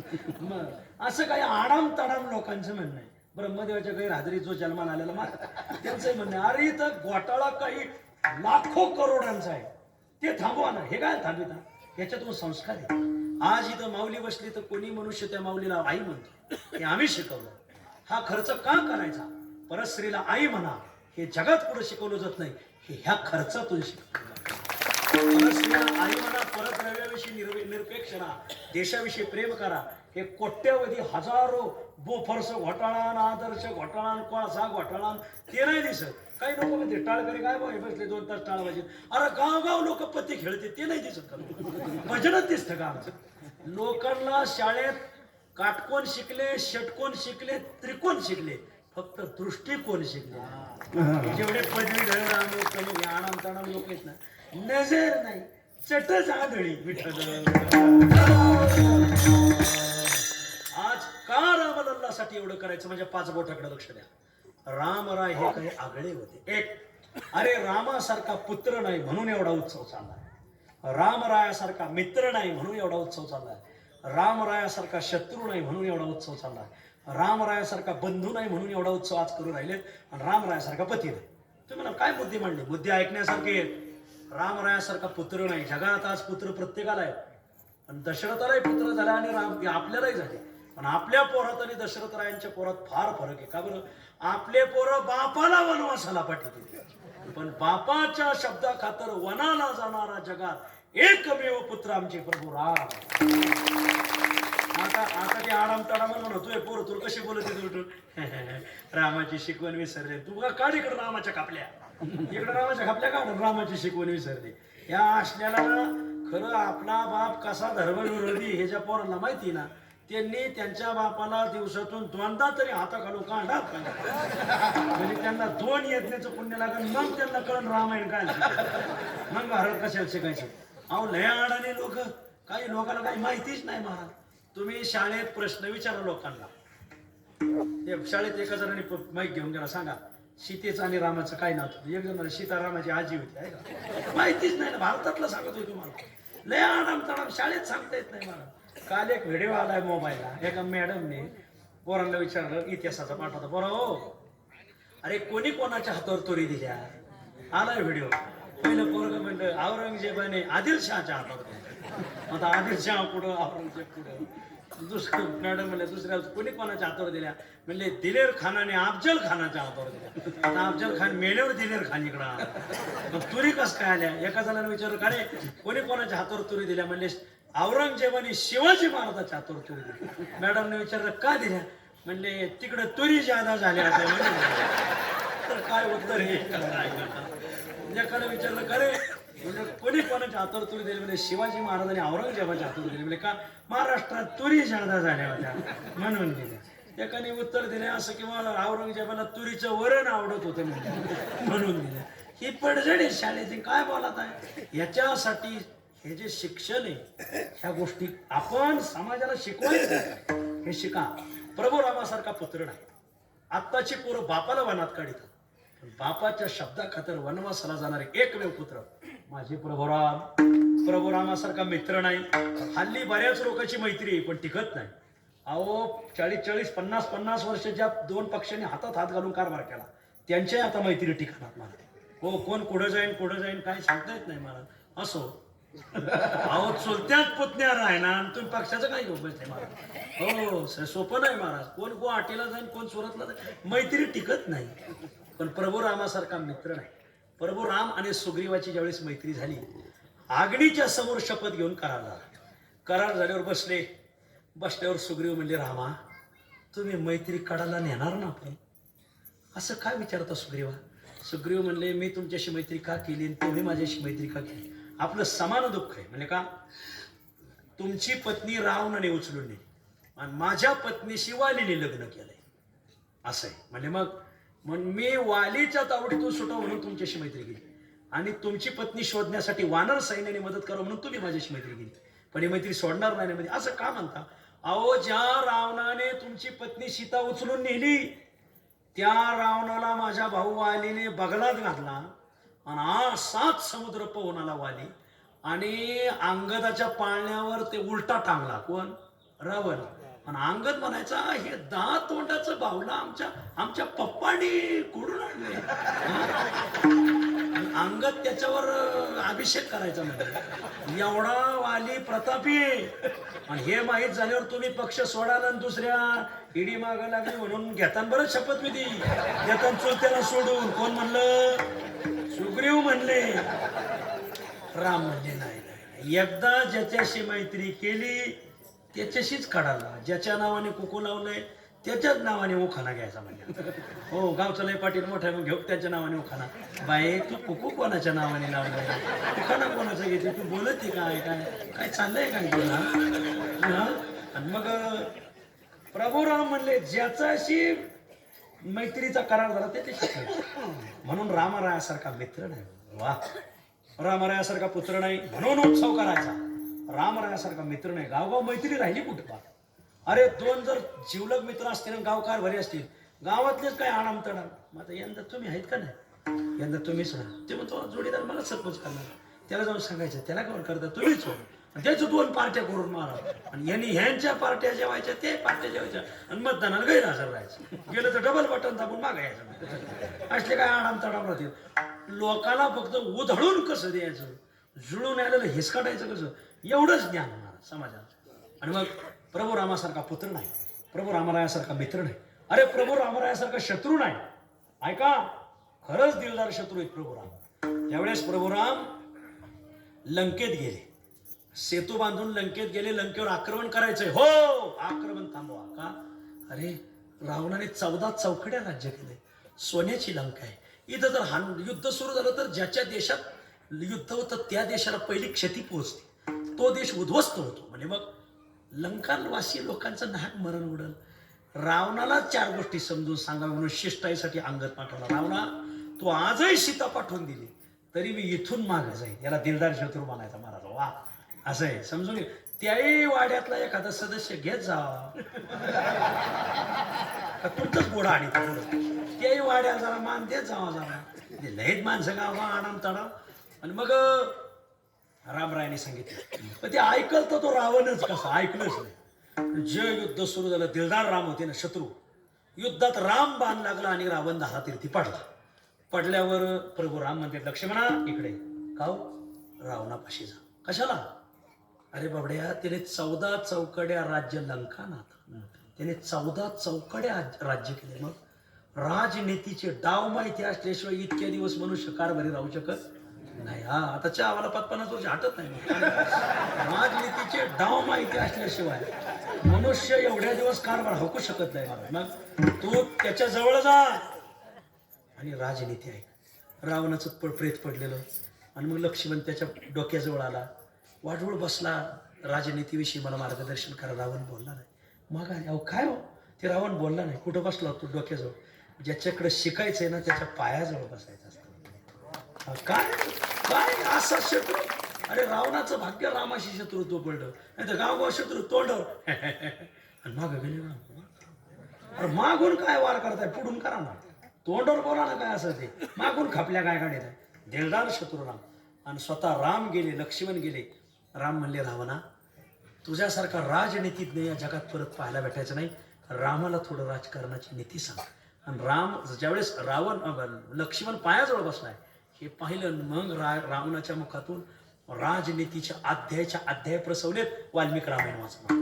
हो तुम्ही नाथ रामायण वाचा, नाथ रामायणात बी आलेले. याला माहिती राजनीतीज्ञ. प्रभू रामासारखा मित्र नाही, शत्रू नाही, पुत्र नाही. प्रभू रामासारखा भाऊ नाही. इथं आपले 2 भाऊ एकत्र येतच नाही. आले तर कोर्टात हिसकाच दाखवतो. अरे काय घे हिसकेन तोड दावे लावले तू हा. पण एक भाऊ जर गादीवर बसत असेल, माझा भरताला जर गादी भेटत असेल आणि मी जर आडवायत असेल तर मी इथे राहणं योग्य नाही. मी वनवासाला जाणार. याच्यातून बंधू प्रेम शिकायचं. काय भावाचं भावावर प्रेम हो. भरत जर गादीवर बसतो तर मी वनवासाला जातो. आपलं कसं आहे, आपण तर बांधावून भावाला हानी होत. काय म्हणावं. आज रामलल्ला प्राण प्रतिष्ठा झालेली आहे. आज आपण काही गोष्टी शिकायच्या. ज्याच्या भावावर केस असत्या सगळ्यांनी काढून घ्यायच्या, नाही तर तुम्ही पुढची दिवाळी खाणार नाहीत. हे कदम माऊली शब्द आहे मला. तुम्ही पुढची दिवाळी खाणारच आहे. अर्धा एकर भाऊ खातोय ना, खाऊ द्या ना. पठाण खातोय का सक्का भाऊ खातोय? सक्का भाऊ खातोय. अर्धा एकर जाऊ द्या. खातोय तर खाऊ द्या. त्याला काय बिघडत? आपला भाऊ खातोय. आपण दोघं कोणाच्या एकाच आईच्या पोटातून आलोत का नाही? एकाच बापाच्या बीजातून जन्मलोत का नाही? पण एका आईच्या पोटातून नाही त्याला खायचं काय सगळं. अरे बाबड्या, वायली निघायच्या आधी ते 2 सगळं तुम्ही एकत्रच खात होते. आता तरी झडझडोनी वायली निघली भक्तीचे वाटेला. आता तो वायली निघालाय म्हणून बोलायला लागलाय. आजपासून कोणीही भावाला तक कोर्टात न्यायचं नाही. हे मी आज आलोय नाही, माझं तेवढे रामलल्ला प्रतिष्ठा झाली. याचं एवढंच सापडलं की भावाने भावाशी भावासारखं वागा. महाराज बस काय की असं करताय नाही. त्याची पाईपलाईन कशी शेतातून जाते. अरे बाबड्या जाऊ दे. तो तुझ्या नाकातून नेऊ राहिलाय का जमिनीतून नेऊ राहिलाय? जमिनीतून चाली तुला काय जाऊन द्यायला बाबा. त्याचा ऊस कसा निघतो मी पाहतोय. अरे त्याचा ऊस नंतर निघन, पहिले तू मयत निघन. स्वामी तू जरा शिस्तीत राहा. आणि आज रामलल्ला प्रतिष्ठा तुम्ही बी लय मागीत तेल घालायचं नाही. वर बघा जरा, इकडे बघा. हा लय का म्हणून आगीत तेल घालीत आहे. हे वाहिली तुमचं लग्न तुम्ही आल्यावर निघालेत का तुम्ही निघायच्या आधी आलते? तुम्ही यायच्या आधी वाहिली निघालेत का तुम्ही आल्यावर निघाले? बोला बोला. तुम्हाला पप्प्याच्या बापात शपथ येईल. भाऊ भाऊ वाहिली तुम्ही आल्यावर निघालेत का तुम्ही घरात यायच्या आधी निघाले? आल्यावर निघाले का नाही? हे आयांचं ऐकून पाहून सांगत होते. तुम्ही बी जरा गुणाने राहावं माय बाप. मी तुमच्या मुलासारखं काय हो. आज एवढं तुम्ही शिकायचं. अरे सीता मैयाने काय तुमच्या माहितीसाठी सांगतो. महिला मंडळ 3,500 वस्तू पाठवल्या. कोणी? सीतेच्या माहेरून रामलल्लाला. किती? 3,500. तुम्ही म्हणतो की तवा सीता दिली ना, अजून द्यायचं का? जन्मभर पोरीवाल्याने पोराला द्यायचं असतंय. तुम्ही बापाला सांगून जावयाचे पैसे बुडील येत. सासऱ्याला सांगून त्याला काय माझं नवरा आहे मग नका देऊ पैसे. तुम्ही काय जरा शिस्तीने राहा जरा. ती सीता तुम्हाला पाहिलं गळा काढून रडेल ना. जरा शिस्ती. एवढं शिका. आजपासून आपल्या भावाची पाईपलाईन चालली असेल तर जाऊ द्या. आपल्या भावाचा ऊस चाललाय ना, जाऊ द्या. एक पाटा भरला आपला गहू मोडला मोडू द्या, पण आपला भाऊ सुखी होत. दादा नेतो इथून खुशाल जाऊ दे. वा आपल्या भावाचं काही चाललंय तिथून जाऊ दे. आपल्या भावाला रस्ता दिला द्या का. अरे जगाला रस्ता दिला कोणी? आमच्या संतांनी. मार्ग दावोनी गेले आधी. तुम्ही त्या भंगाला चालले म्हणताय. चांगले भजने चांगले भजने मार्ग दावोनी गेले आधी आणि भावाचा रस्ता आडी दिला नाही का. हाता खालून काढा पिठाला.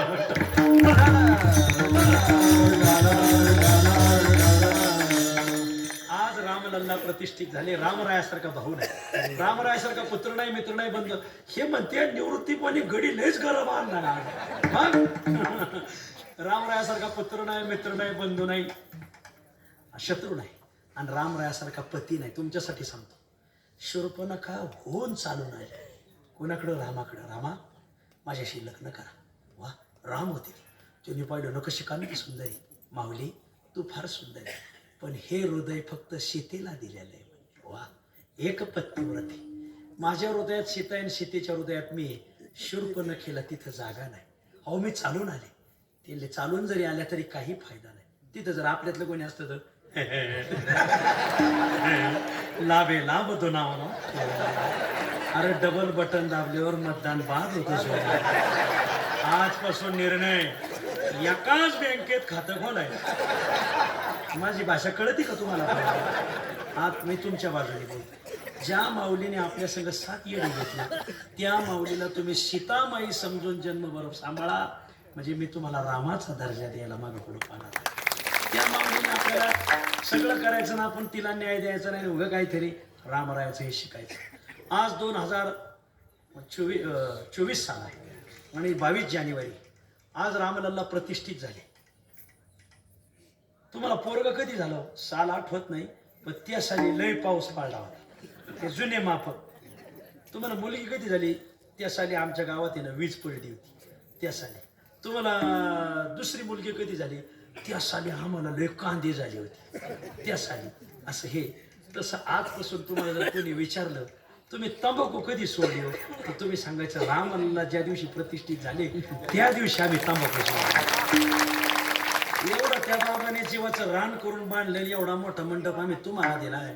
तुम्हाला काय, आम्हाला काय, आम्हाला काय दुसरीकडे काळा करता नसताना का? पण ह्या रामवाडीत तुम्हाला एवढ्याला गोळा का केलं?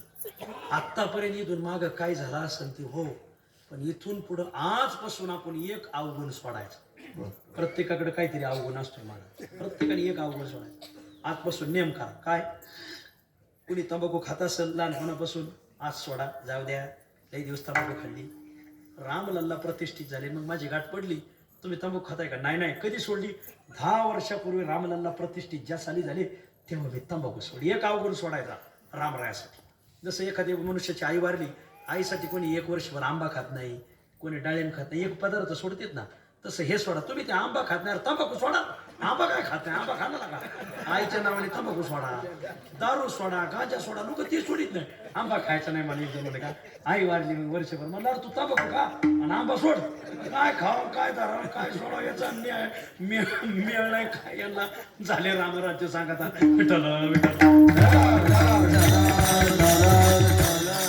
जर तुम्हाला तुमच्या जीवनात रामराज्य आणायचं असेल तर तुम्हाला बदल करावा लागला आजपासून. काय बदल करायचा? जो तंबाखू खात असेल त्याने तंबाखू सोडा. जी माऊली मशिरी लावित असेल तिने मशिरी सोडा. सोनाला घालून पाडून बोलत असेल, नाही आता उलट करावं लागेल. सोना सासाला घालून पाडून बोलत असते असं सांगावं लागेल ना आता. हा, सोनाने आजपासून सासूला घालून पाडून बोलायचं नाही, सासूने सोनाला घालून पाडून बोलायचं नाही. सोनाने ध्यानात धरायचं. मी 19 वर्ष बापाच्या दारात होते, 20 वर्ष उभी हयात या माऊलीच्या हाताखाली काढायची. आईने मला 20 वर्ष सांभाळले, पण ही सासू माझी महामाऊली असं समजून जर सोना राहिल्या तर जन्मभर तुम्ही सांगताना ते बुवा आम्ही आणला होता आमच्या गावात, त्या बुवापासून आमची सून आमच्या चहात पाणी टाकायची बंद झाली. आता चांगल्या घट दुधाचा चहा. सगळ्या सोना बारीक आहे का? सगळ्या सासांना मी थोडंसं आता आली सून तर मग ती भाजी करीत असेल तर 2 भाकरी तुम्ही थापा. ती भाकरी थापी तर तुम्ही निदान कांदा तर कापून द्या. उगा शेजारणीच्या तिथे जायचं, बघ मी माझ्या सुनाला कशा राबू घेते, मग ती तुझ्या डोक्यावर टाकीन तुला तेव्हा कळत नव्हतं. हे सांगायचं तुम्हाला इंदुरी करत पाहिजे. तास आहे इंदुरी करचं एक तरी कीर्तन वर्षातून गावात झालं त्याच्याशिवाय ना हे वळंब्यात चलतच नाहीत लोक.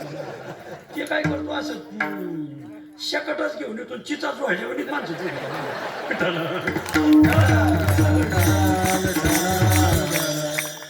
आजपासून आपल्याकडे जो अवघड आहे, कोणी तंबाखू खात असेल त्याने तंबाखू सोडायचा आजपासून. रामरायासाठी. कोणी दारू पित असेल, मी दारू सोडली ज्या दिवशी रामप्रतिष्ठा झाली.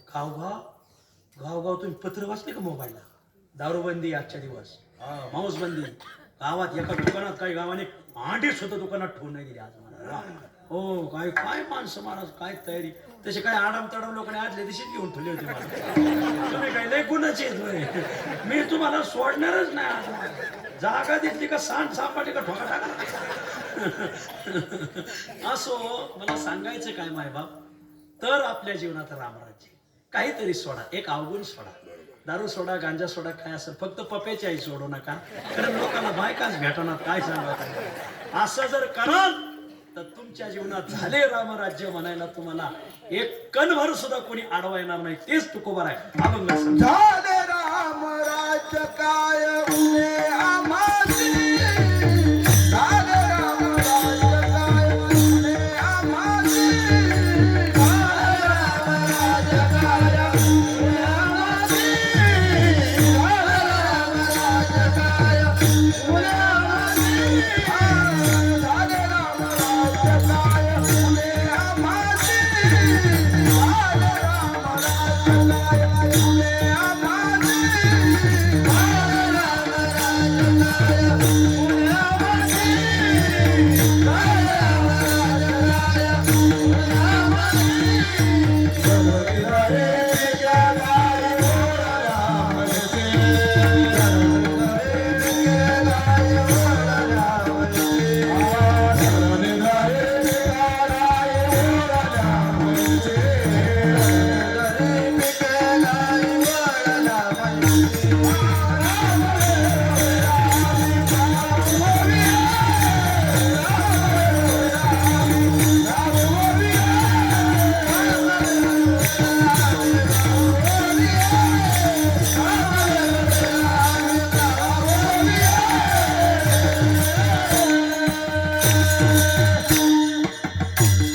प्रत्येक व्यक्ती आपल्या राज्यात जीवन जगत असतो. त्याचं एक स्वतंत्र राज्य राहतं, त्याचं स्वतंत्र विश्व राहतं. त्या राज्याचे दोन प्रकार, एक आहे काम राज्य आणि एक आहे राम राज्य.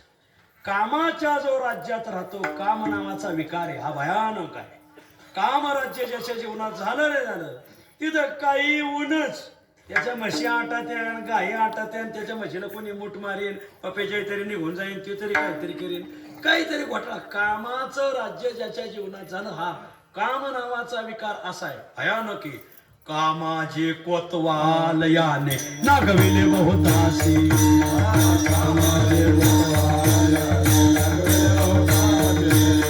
हरिहराची अब्रू घेतो भय नाही त्यासी, हरिहराची अब्रू घेतो भय नाही त्यासी, जमदाग्नी दुर्वास नाडिले महामहाऋषी,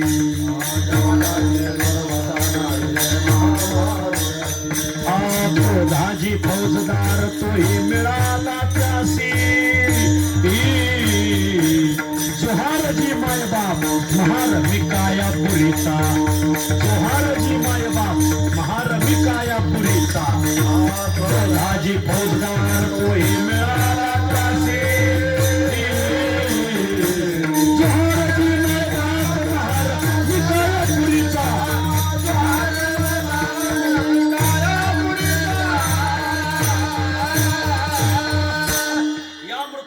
दोन प्रकारचं राज्य चालतं. एक आहे कामराज्य आणि एक आहे रामराज्य. माझा बसलेला अभंग आहे महाराज. कामराज्य, आता आतापर्यंत दुसरं मला अभंग सांगायचंच नव्हतं तुम्हाला, मला रामलल्लाचं काय चाललंय ते तुम्हाला सांगायचं होतं. कामराज्य ज्याच्या जीवनात काम विकार उत्सव म्हणून वाहतोय, काम विकाराचा आगडोंब ज्याच्या जीवनात उसळला, तिथं काही ऊनच पडणार, त्याला काही ना काही आडवं येणार, काही ना काही घोटाळा होणार, काहीतरी होणार म्हणजे होणार. कामविकार भयानक आहे हा. कामाजी कोतवाल याने नागविले बहुताशी, काय काय केलं, हरीची आबरू घेतो, हराची आबरू घेतली. आणि ज्याच्या जीवनात याचं राज्य झालं तिथं खकानाच महाराज, हा हरी बिहारच त्याचा, हरिहराची आबरू घेतो भय नाही त्याशी. अहो देव सोडले त्याने, देव धरले यात ऋषी मुनी धरले, जमदाग्नी दुर्वास नाडिले महाऋषी. आत्माराधाचं प्रमाणे मोठ्या मोठ्या साधू संतांनाही सोडलं नाही. आणि याने जोडीदार घेतला कोण, क्रोधाजी फौजदार तोही मिळाला त्यासी, जोहारजी मायबाप महारमिकाया पुरीचा. सपना माझा विषय. याला म्हणायचं कामराज्य. कामाच्या राज्यात मिळूनच येणार नाही, पूर्तता घडणारच नाही, जुळूनच येणार नाही, हिसकाटणारच सगळं महाराज. कामराज्याचा हा प्रभाव मग महाराज आमच्या जीवनात तर शुभकथा व्हावी असं आम्हाला वाटतं. याच्यासाठी काय करावं लागेल? त्याच्यासाठी तुम्हाला रामराज्यात जावं लागेल. आणि जर आमच्या जीवनातलं कामराज्य गेलं आणि रामराज्य जर झालं तर त्याची कशी शुभकथा होते तुकोबाराय सांगतात. झाले रामराज्य. आमच्या जीवनातला तो काम सर्वथाच आहे. तो काम राहिलाच नाही. काम क्रोध बंदी खाणी तुका म्हणे दिले दोन्ही इंद्रियाचे धनी आम्ही झालो. तो काम सर्वथाच आहे. ज्ञानोबराय ज्ञानेश्वरी म्हणतात. प्रजा हाती यदा कामान सर्वान पार्थ मनोगता. ज्ञानोबराय म्हणतात तो काम सर्वथाच आहे. तो काम विकार गेला. मग आमच्या जीवनात घातले बाहेरी काम क्रोध वैरी बैसला अंतरी पांडुरंग. कामराज्य संपलं, रामराज्य सुरू झालं. झाली रामराज्य. मग आता काहीच कमतरता नाही. काय आम्हाशी कशाचीच कमतरता राहिली नाही. मग कसं काय शुभकथा कशी झाली सांगतात. धरणी धरी पीक. पेरणीला शेतात जायचंच नाही, काढणीला जायचं. पेरोनी शेतात जायचे कामराज्यात. रामराज्यात पेरून शेतात जायचे नाही. पेरायला जायचं नाही, फक्त काढणीला जायचं. कसं काय? तुम्हाला जे पीक लागत ते पीक धरणी आपाप धरीत. त्याला गहू लागतोय आणि त्याने फक्त इळा घेऊन जायचा. रानात जायचं. रामराया गहू शेतात उगवला. एक धनाजी चाट्याच्या घरी साधू संत आले आणि पेरायला त्याने जे गहू पेरायला चाललेला होता. वारकरी आले म्हणल्यावर वारकऱ्याला घरी जेवायला. घरी काय बायकोला सांगितलं पेरणीचं बियाण्याचं गवे दळव. ते आता बाई गडबडली. अहो हे बियाण्याचं बी आणि आपण हे बियाणं कसं दळायचं ते बोलायचं नाही. साधू संतांपेक्षा बियाणं महत्वाचं नाही. आणि बायको आता जुन्या बाया गड्याचं ऐकायचं. जुन्या आता यांना तुमचं ऐकावं लागेल. काय सांगा. धनाजी चाट्याच्या बायकोने सगळे गहू दळले. साधू संत जेवले आणि साधू संताबरोबर धनाजी चाटी तीर्थयात्रेला गेला. घरचे पोरं लेकरं बाळ. बायका चिंता करायची काय करायचं. अहो इकडं बीज दळवनिया केली आराधना. लागे नारायणा पेरणे.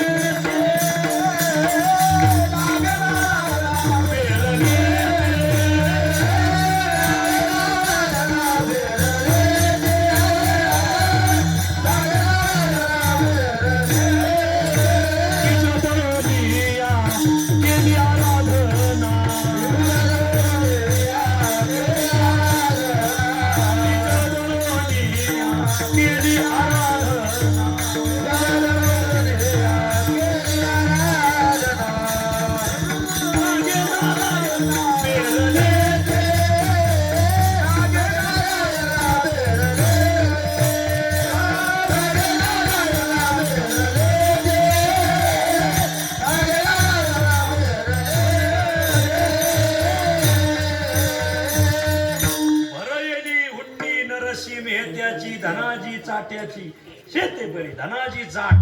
त्या धनाजी चाट्याची देवाने सगळी शेती पेरून काढली. आणि ज्यावेळेस बायका पोरं रानात आता पेरणीचं गहू नाही पण चक्कर टाकू रानात गेले तर गहू शेतात उगवला. 2 दिवसात गहू उगवून निसून थीर काढायलाच आला. 2 दिवसात सगळ्या गावाच्या पेरण्याचा लेंचा काढायलाच आला. पांडुरंगाने लीला केली. रात्री रात गहू. बांधावर भोपळे होते. भोपळे काशीफळ भोपळे लावलेले. भोपळे फोडले तर एका भोपळ्यात पाहिली गहूच निघायला. देव लागला देवाला आणि पदर नाही घ्यायला. यालाच म्हणते महाराज. जे भगवान देत आहे तो छप्पर फाडके देत आहे. मांडव चांगला आहे, फाडायचं नाही आपल्याला. गोड मांडव असो. देव द्यायला लागल्यावर महाराज म्हणते त्याला आपल्याला 2 हात आहेत मायबाप, त्याला 1000 हात आहेत. अरे आपण 2 हाताने दिलं तर तो 1000 हाताने देतो महाराज. कोणत्या वेळीला पुन्हा पाणी येतं बघा. ज्या वेळीला उपसा आहे त्या वेळीला पुन्हा पाणी येतं. ज्या वेळीचा उपसा नाही त्या वेळीचे सप फुगत येतं आणि दुसऱ्या जिरील पाणी निघून जातं. इतकं सप फुगत येईन असं गोळा करू नका. आणि ज्या वेळीचा उपसा नाही त्या पाण्याचा वासही नाही येतोय. ते पाणी पिण्याच्या कामाचं तर त्याचा वास थेट ईडी कार्यालयात जातो. तिथून माणसं येतं सप्तेत पावची भाडू का तुरुंगातून सुटल्यावर भाड तशी भाडू म्हणून दान धरणे करा. काय केवढं काय होणे आम्हाशी. धरणी पीक. धरणीला शेतात जायचं. तुम्हाला जे पीक लागल ती धरणीत आपाप उगून यायचं. काय रामराज्याची शुभकथा होती मला. ज्वारी लागली तर ज्वारीच उगून यायची. बाजरी तर बाजरी, गहू तर गहू, मका तर मकान, जे म्हणतात ते मारा. फक्त गांजा काही उगत नव्हता मला. एवढं घ्या ना. धरणी पीक. कोणी म्हणाल महाराज पेरणीला जायचं नाही, काढणीला जायचं, पण मध्ये खुरापणीला तर जावं लागत असं. शब्द काय दिलाय, धरणी पीक धरी गवत न धरी, असा अर्थ आहे. पिकच उगून येत होतं, गावात उगतच नव्हतं मला. मग कोण तिथं रातोरात शिपण्या करायचं, ते शिपण्या करणार कोणी असो मला, पण पिकच उगत होतं, दुसरं गबाळ उगत नव्हतं. निवडावे तण, शेती करावे राखण, हे जरी असल तरी तण आपल्या शेतातला निवडायचं तिथं नाही. कारण शब्द तुकाराम महाराजांनी काय ठेवलाय, धरणी पीक धरी गवत धरी, असं नाही लिहिलं मला. गवत उगवूनच आलं नाही मला, सगळं पिकच उगून आलं. धरणी धरी पीक. गाई म्हशी दुधा तुपाने वळल्या महाराज. गाई आटत नव्हत्या रामरायाच्या राज्यात, म्हशी आटत नव्हत्या महाराज. गाई सकाळी दावणीच्या सोडल्या का रानात जायच्या, आपाप चरून यायचे. पंढरपूरच्या म्हशी पाहिल्या का तुम्ही? पंढरपूरच्या म्हशी वळणारा म्हशीच्या मागे चलत नाही, पुढं चलतो. तो ज्या गल्लीने शिरंग गल्ली एवढी जरी असं, म्हैस मावत नसली तर तिरकी तिरकी निघती, पण निघती. काय पंढरपुरी म्हशी कशा शिकल्या कोण जाणे. आपल्या म्हशी मालका मागे चलत नाहीत मला असो. पंढरपूरच्या तुम्ही ना लय बारीक ऐकताय, त्याला काही सोडीत जा असं, बरं जेवण घालायचं असं. ऐका, पंढरपूरच्या म्हशीचं वैशिष्ट्य आहे. पंढरपूरचा मालक पुढे, पंढरपूरच्या म्हशीचा मालक जर चंद्रभागेत शिरला तो अख्ख्या म्हशीचा तापत चंद्रभागेत शिरला, आणि जोपर्यंत मालक बाहेर निघत नाही तोपर्यंत म्हशी बाहेर निघत. काय ऋणानुबंध असेल महाराज. बहुतेक त्या पंढरपूरच्या म्हशी रामराज्यातल्या असा असा माझा अंदाज आहे. आपल्याकडे म्हशी मालकाने काठी घेतली, ती मालकालाच उचली. धरणी धरीत गायी ओळल्या म्हशी. गाई म्हशी दिवसभर रानात चरायच्या, रानातून आल्या आपाप दुधाच्या धारा सोडायच्या. लोकांनी नुसत्या बादल्या भरून काढायच्या घरात. गायी ओळल्या म्हशी. मग ज्या रामराज्यामुळे एवढी सुबकता झाली, मग आम्ही कशाला कामाची कास धरू? आम्ही सुद्धा रामाची कास धरून दळिता कांडिता रामच वेळोवेळा गाऊ अभंगाच्या दुसऱ्याच्या. राम वेळोवेळा आम्ही, राम वेळोवेळा आम्ही गावो रे, गावो रे. राम वेळोवेळा आम्ही, राम वेळोवेळा आम्ही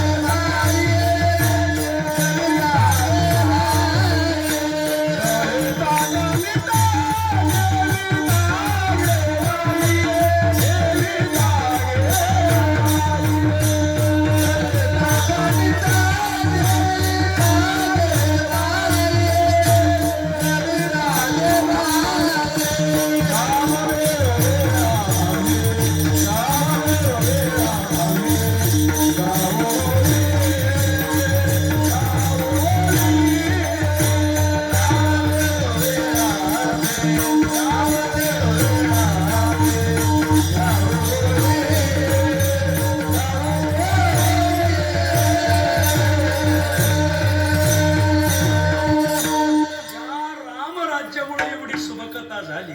त्याच रामाचा आम्ही गुण गाणार. पगार एका कोण घ्यायचा, गुण एकाचं गायचं. ज्याची खावा पोळी त्याचीच वाजव टाळी, ज्याचा खावा ठोमरा त्याचा राखा उमरा, ही म्हण आहे महाराज. आणि मग आम्ही सुद्धा रामामुळे एवढी सुबकता झाली. आम्ही सुद्धा राम वेळोवेळा आम्ही गाऊ हवे. आम्ही रामाचं गीत गाऊ, रामकृष्ण गीती गात, टाळ चिपळ्या वाजवीत, छंदे आपुल्या नाचत, निज घेऊन फिरदगा राम. राम वेळोवेळा आम्ही गाऊ, ओवे गाऊ, रामावर ओव्या गाऊ. आणि दळिता कुठं कुठं गायच्या, दळिता जुन्या बाया जात. आमच्या आईला मी दळताना पाहिले बरं का, आमच्या आई जातीवर दळायची. मी सुद्धा आईला म्हणजे थोडं पुढं झालं होतं मोठा, आणि मग दळू लागायचो आईला. दळिता दळायच्या बाया, रामाचं कांडिता कांडण. मुसळाने इकडं तांदूळ पिकवतो ना, बाया जुन्या काळातल्या बाया तर मिलला जात नसायच्या, घरीच कांडायचे म्हणून. जुन्या काळात ते खांबाला उखळ राहायचं नाही हे राहायचं रवी रवी रवी आता रवी लय मांडीवली झाड राहायची बाया अशा कणाकण घुसळायच्या मोठ्या मोठ्या डेरी काय घुम घुम करते खुम खुम करते डेरी. आता दूध राहिलंय पिशी एवढं एवढं दूध अर्धा लिटरची पिशवी आणायची ते त्यातलं निम दुसऱ्या दिवशी जेल राहत आता काय करा. अरे पहिलं एक एक गडी 2-2 तांबे दूध एकटाच प्यायचा निरसदूत. हा काय माणसं होती ना का. आमचे वडील 1 क्विंटलचं पोतं एकटे उचलायचे मला एकटे असं ठरून असं घासाचा कवळा उचलल्यावर मला. आता क्विंटलचा बारदानाच भगवान शेठ छापायचा बंद झाला. क्विंटलचा बारदानाच राहिला नाही. मला ओळखुटी शिवायला मी सगळ्या दुकानात हिंडलो पण आषाढी वारीच टायमाला क्विंटलचं बारदाना भेटत का म्हणजे महाराज तुम्ही डोक्यातून काढून टाका 10-15 वर्षापूर्वीच रद्द झालाय म्हणजे. आता 30 किलोच्या गोण्या निघाल्यात कांद्याची 30 किलोची गोण साखराचा 30 किलो कट्टा 30 किलोचा शेंगदाण्याचा कट्टा महाराज. आणि 30 किलो बी गाड्याला उचलत नाही. उचलायचं असलं पप्याची आई तिला हाका मारायची उचलून तिच्या डोक्यावर द्यायची पुन्हा. तू का म्हणे माझे तुम्हा संतावरी बोझे. काय तू गडी म्हणाव का काय म्हणावं घरात झोराळ निघालं ते एक बायकोच्या मागे लपवतात अगं हा ना अगं हा ते माग बायको पुढे आईला का नुसता फुकटचा धनी केला. मग बायकोने 2 झोराळ ठोके टाकले 3 याला टाकले लागू दे काय नाही म्हणत लागू दे. राम वेळोवेळा आम्ही गाऊ दळिता कांडिता जेविता गे बाये. जेवताना दळताना कांडताना रामाचं चिंतन. हे बघा जेवताना रामकृष्ण हरी उठताना रामकृष्ण हरी बसताना रामकृष्ण हरी म्हटलं पाहिजे. लोक बसून उठत असतात उठता बैसता हरी बोला पण लोक उठताना बचत गटाच्या का कांदे लावायचे हे तर पहिल्याच बाया म्हणजे काय काही बोलत येत लोक कांदे आणि मला फोन लावा. आता ज्ञानेश्वर नावाचे बरेच नंबर होते मोबाईलमध्ये त्याला लावायचं होतं दुसऱ्या ज्ञानेश्वरला पण ते मलाच लागला ज्ञानेश्वरला. मी इकडून बोललो रामकृष्ण हरी त्याला लावायचं होतं गावातल्या कोणीतरी माणसाला. तो तिकडून म्हणला शाळेला मठात फोन लागला काय बोलतोय. अरे म्हणलं लागला का चायला बोल म्हणजे असं काही बोलत राम वेळोवेळा आजपासून शिवी तोंडाला येऊ द्यायची नाही शिवी द्यायची नाही. सारखं राम वेळोवेळा आम्ही गाऊवी दळिता कांडिता जेविता गी बाई. नगरला जर कधी गेले तर पाथर्डीला जा. पाथर्डीला जर कधी गेले तर पाथर्डीला जायची गरज नाही. नगरवरून पांढरीचा पूल लागतो आणि पांढरीच्या पुलाकडून तुम्ही मिरीकडे निघाले पांगरमन उदरमन अशी गावं लागतात मिरी शिंगव दत्ताचं. त्या गावांना जात असताना प्रत्येक झाडावर श्रीराम प्रत्येक घरावर श्रीराम. आमच्या मेरी गावात प्रत्येक घरावर लोकांनी गेले. त्या गावात एक साधू होते वारले वेताळ डॉक्टर होते त्यांनी केले. डॉक्टर मग असं घरावर काले त्यांनी महाराज जरी बिघड माळकरी असेल त्याने वाचलं तर त्याच्या मनात राम नाव येईन का नाही मुखात तरी येईल मनात तरी येईल का नाही तेवढंच त्याला पुण्य. काय केवढं काय लोकांचा दुर्गामी विचार महाराज. आता गाव गेलं ना ते आय लव आणि त्या गावाचं नाव टाकलंय I love Chinchushi I love Dhamani. अरे काय तुम्ही घ्यायला लावताय रामकृष्ण हरी निरगुड असं नाव आहे वर देवाचं नाव पाहिजे महाराज. रामकृष्ण हरी तुमची कोणतीवाडी खिलारवाडी अशी नाव रामवाडी गाववाडीच नाव राम आहे वा हे व्हायचं रामवाडी असं नाव पाहिजे महाराज. असं आमच्या तिकडं नगरहून टाकळी काजीहून इकडे चिचुंडीला रस्ता जातो इकडे मदडगाव जातो. तर त्या आमचं गाव आणि टाकळी काजीच्या मध्ये ह्या मदडगावच्या 2-4 वस्त्या आल्या. एक आली दुसरी आली तिसरी आली. मग लोक येता जाता म्हणायचे का रे इथं अचानकच वाडी झाली राव अचानकच वाडी झाली. वाडीचं नाव काय ताजने महाराज अचानक वाडी. आता काय नाव ठेवलं अचानक वाडी असं ते ध्यानात ना ह्या गोष्टी सुधरून घ्या. राम वेळोवेळा आम्ही गाऊ दळिता कांडिता जेविता गे बाई. स्वप्नी दुःख कोणी न डोळा. या रामराज्यामुळे स्वप्नात सुद्धा कोणाचं दुःख राहिलं नाही. नामाच्या गजरे भय सुटले कळी काळा. कळी थांबत नाही तिथं राम नामा पुढं काळ थांबत नाही. श्रीधर पंथ राम उपासक. एक श्रीधर पंथ नावाचे संत यांचं चरित्र महिपती महाराजांनी लिहिले. तोयरी हाडाचा गडी होता आणि बायको 2 जण चालले वनातून जात असताना बाईच्या गळात दागिने होते आणि 4 चोरांनी पाहिलं हे दागिने आपल्याला उचलायचे. एक जण म्हणा दागिने नाही बाई सकट उचलायचे पण गडी दंड मोठा तोयरी हाडाचा महाराज. तोयरी हाडाचा मध्ये होता. आणि 4 चोराच्या लक्षात आलं पैसे भेटतील, सोनं भेटल, पण चौघातून 2 नाही तर 3 प्राण्याला मुकत आहे. शिव गडी तसा मारायचाच नाही, 2-3 काटाच कधी सुधाकर शेठ. आणि मग बरं, मग आता काय करावं, मग त्यांनी ठरवलं. मग त्यांनी काय केलं, रामकृष्ण हरी, राम राम राम. श्रीधर पंतांनी विचार, कोण तुम्ही? गडी गरमच होता तो. म्हणजे आम्ही राम उपासक मंडळी. कोण म्हणतोय? चोर. चोर बोलायला गोडा, हा लय गोड बोलून केसाही गळा कापणार. हा. आणि मग काय म्हणणं आहे, तुम्ही कुठं चालले? म्हणजे मी अमुक अमुक गावाचं. आम्हालाही त्याच गावाला जायचं. कोण म्हणतोय? चोर. मग तुमच्या बरोबर चलू का? श्रीधर पंत म्हणले, तुम्ही कोण माणसं, आम्ही कोण माणसं, तुम्ही तुमच्या मार्गाने चला, आम्ही आमच्या मार्गाने चला. तुम्हाला भीती वाटते म्हणून म्हणत असाल, रामा शपथ आमच्यापासून तुम्हाला धोका नाही. कोण म्हणलं? चोर म्हणले. रामाची शपथ घेऊन सांगतो, आमचा तुम्हाला धोका नाही, तुमच्या बरोबर चलू द्या. चालतंय म्हणले. आणि मग रामाची शपथ घातल्यावर श्रीधर पंत जरा नरमले. आणि मग श्रीधर पंत पुढं चालले, 2 चोर पुढं. श्रीधर पंताची पत्नी मागे चालली. बऱ्याच अंतराने पहिल्या बाया काय हातात हात घालून चलत नव्हत्या, त्या काय जमाळशेच्या घाटात, खांडाच्या घाटात फोटो काढायला खेटत नव्हत्या. आणि मग श्रीधर पंत पुढं चालले, चांगले 200 फूट पुढे गेले. त्यांच्याबरोबर 2 चोर चालले, बरोबर बाता आली. त्यांनी बोलता बोलता त्यांना गुंतवलं. 2 मागं राहिले आणि बाई थोडीशी अजून मागं राहिली. बोलता बोलता त्यातला एक जण मागं राहिला आणि त्याने बाईचं तोंड मागं दाबलं. बाईचा आवाज येऊ दिला नाही. आणि 2 जणांनी बोलता बोलता त्याला बोलण्यात गुंतवलं. आणि 1 जण राहिला चौघातला. एकाने बाईचं तोंड दाबवलं, एकाने दगड घेतला आणि श्रीधर पंताच्या डोक्यात मागून दगड घातला. पाठीवर वार केला तरच आपला हिंदुस्थानी हिंदू थोडा आकळता येतो. समोरून कोणी आकळू शकत नाही. मला हिंदुस्थानी रक्त आहे, हे शेराचं रक्त आहे. मला शेर, बब्बार शेर. डोक्यात मागून दगड आहे. प्रभू रामा हाक मारली, धारातीर्थी पडली. काळाचा फासा पडला. आपण स्वप्न नामाच्या गजरे भय सुटले कळी काळा आहे का. आणि ते गतप्राण झाले. कळी काळाला भय कसं सुटलं, ते तर मेले. पण पुढं तर ऐका काय प्रकरण घडलं.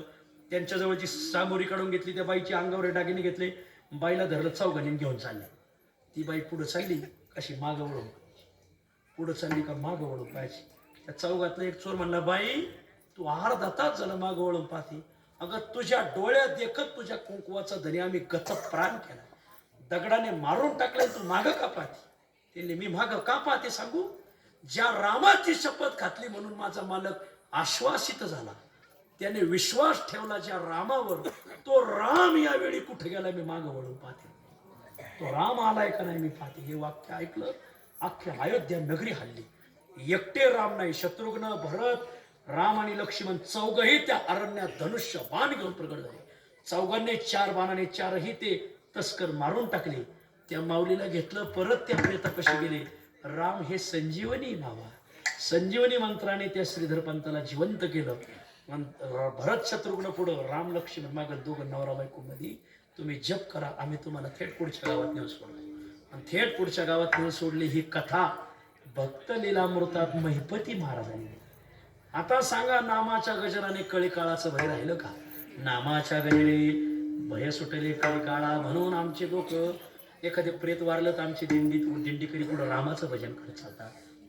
आता ते वैकुंठ रथ निघाले आणि त्याच्यातच कॅसेट लावून देतात मला. ते कॅसेटवाला म्हणते, हे आपलं भाई कसं काय मारलं अरे तू काय आला इथून पुढे ते साऊंड बंद करा, सगळ्यांना म्हणायला लावा. एकाचे माईक हातात, मी पुढं म्हणतो तुम्ही मागं म्हणा, माईक लावा. ते सोड एकाने पुढं म्हणायचं, श्रीराम जय राम जय जय राम म्हणा. बघा तंबाखू खाणार गडी म्हणणारच नाही. अरे काय लावलंय, कोणी नवीन प्रथा काढली ते लावून द्यायचं. चाललंय आपल्या इथंच, कोण आलंय कोण नाही, कसं काय मिळालंय, काय वाढीव बांधकाम करायचं सोडून हे काय लोक काय भजनच नको झालंय लोकांना. नामाच्या गजरे भय सुटले कळी काळा. तुका म्हणजे रामे सुख दिले आपुले. आपुलं सुख म्हणजे आत्मसुख. ते भक्ताला आत्मसुख सुद्धा देतात. आणि त्या आत्मसुखामुळं तया गर्भवासा येणे जाणे खुंटले. येणं जाणं खुंटलं. राम वेळोवेळा आम्ही गावी. मैपती महाराजांनी एका राजाचं चरित्र, एक नाटक, एक एवढं 2 मिनिटात सांगतो. एका गावात नाटक आलं आणि त्या गावात एकाने नाटकात भाग घेतला, पण तो होता राम उपासक होता. आणि नाटक आलं. नाटक होतं भक्त प्रल्हाद. आणि त्या ज्याला एक राम उपासक होता, आणि त्याला पात्र दिलं नरसिंह आणि एक केला हिरण्यकश्यप आणि त्याला ते पात्र एवढं त्याने रंगवलं आणि त्या नरसिंहाचा संचार झाला. हिरण्यकश्यप नाटकात पोटावर घेत पायावर घेतला. मग आता फाडल्यासारखा करायचा ना, त्याने खरखरत माणूस टाकला. त्याच्या अंगात ती काय देव संचारला का काय कोण जाणे त्याचे फाडून टाकलं मला त्याचे भाऊ त्याचे पोरं त्याने दातच धरला त्याच्यावर मला म्हणजे असे तुकडेच करायचे. पण त्याला लोकांनी विचारते काय करू मला त्या टायमाला कळलंच नाही. आपोआप नरसिंहाचा संचार झाला. बातमी तक्रार गेली राजदरबारात. राजाने सांगितलं तुझ्या देव संचारला हो. म्हणजे काय परत एक नाटक करायचं मग आणि तुला दशरथाचं पार्ट देतो म्हणून राम वनवास आम्हाला करून दाखव. राम वनवासाचं पार्ट केलं. ते ज्याला हे नरसिंहाचं पार्ट दिलं होतं ना त्याला दशरथाचं पार्ट दिलं. ऐकताय काय म्हणून त्याने त्या रामाच्या वियोगात ज्याने दशरथाचं पार्ट घेतलं काय संचार झाला कोण जाणे. पण नाटकात त्या महात्म्याने देह ठेवला महाराज. काय काही लोक अनन्य होता. एक नामदेव नावाचा माणूस होता एका गावात आणि त्या गावात रामायण आलं आणि ते नामदेव असा होता वारकरी की तो सीतेचा उपासक होता. तो सीतागडीला जाऊन आला होता आणि मग सीतेची उपासना होती आणि रामायण सुरू झालं. रावणाने ती राम सीता प्रकरण नाटकात सीता उचलून चालवली. नामदेव म्हणला त्या रावणाने तवा नेली तेव्हा मी नव्हतो पण आता माझ्या देखत कसं काय नाही. तिकडे अभिमानी होता तो त्या नाटकात शिरला मारा. तो रावण होता 10 तोंडात त्याला 2-3 उचलून ती सीता परत नेऊन दिली. सगळं नाटकच होत घडलेली घटना आहे बरं का. तो का म्हणे रामे सुख दिले आपुले तया गर्भवासा येणे जाणे कुंटले राम वेळोवेळा आम्ही गावोवी दळिता कांडिता जेरिता गे बाई विठोबा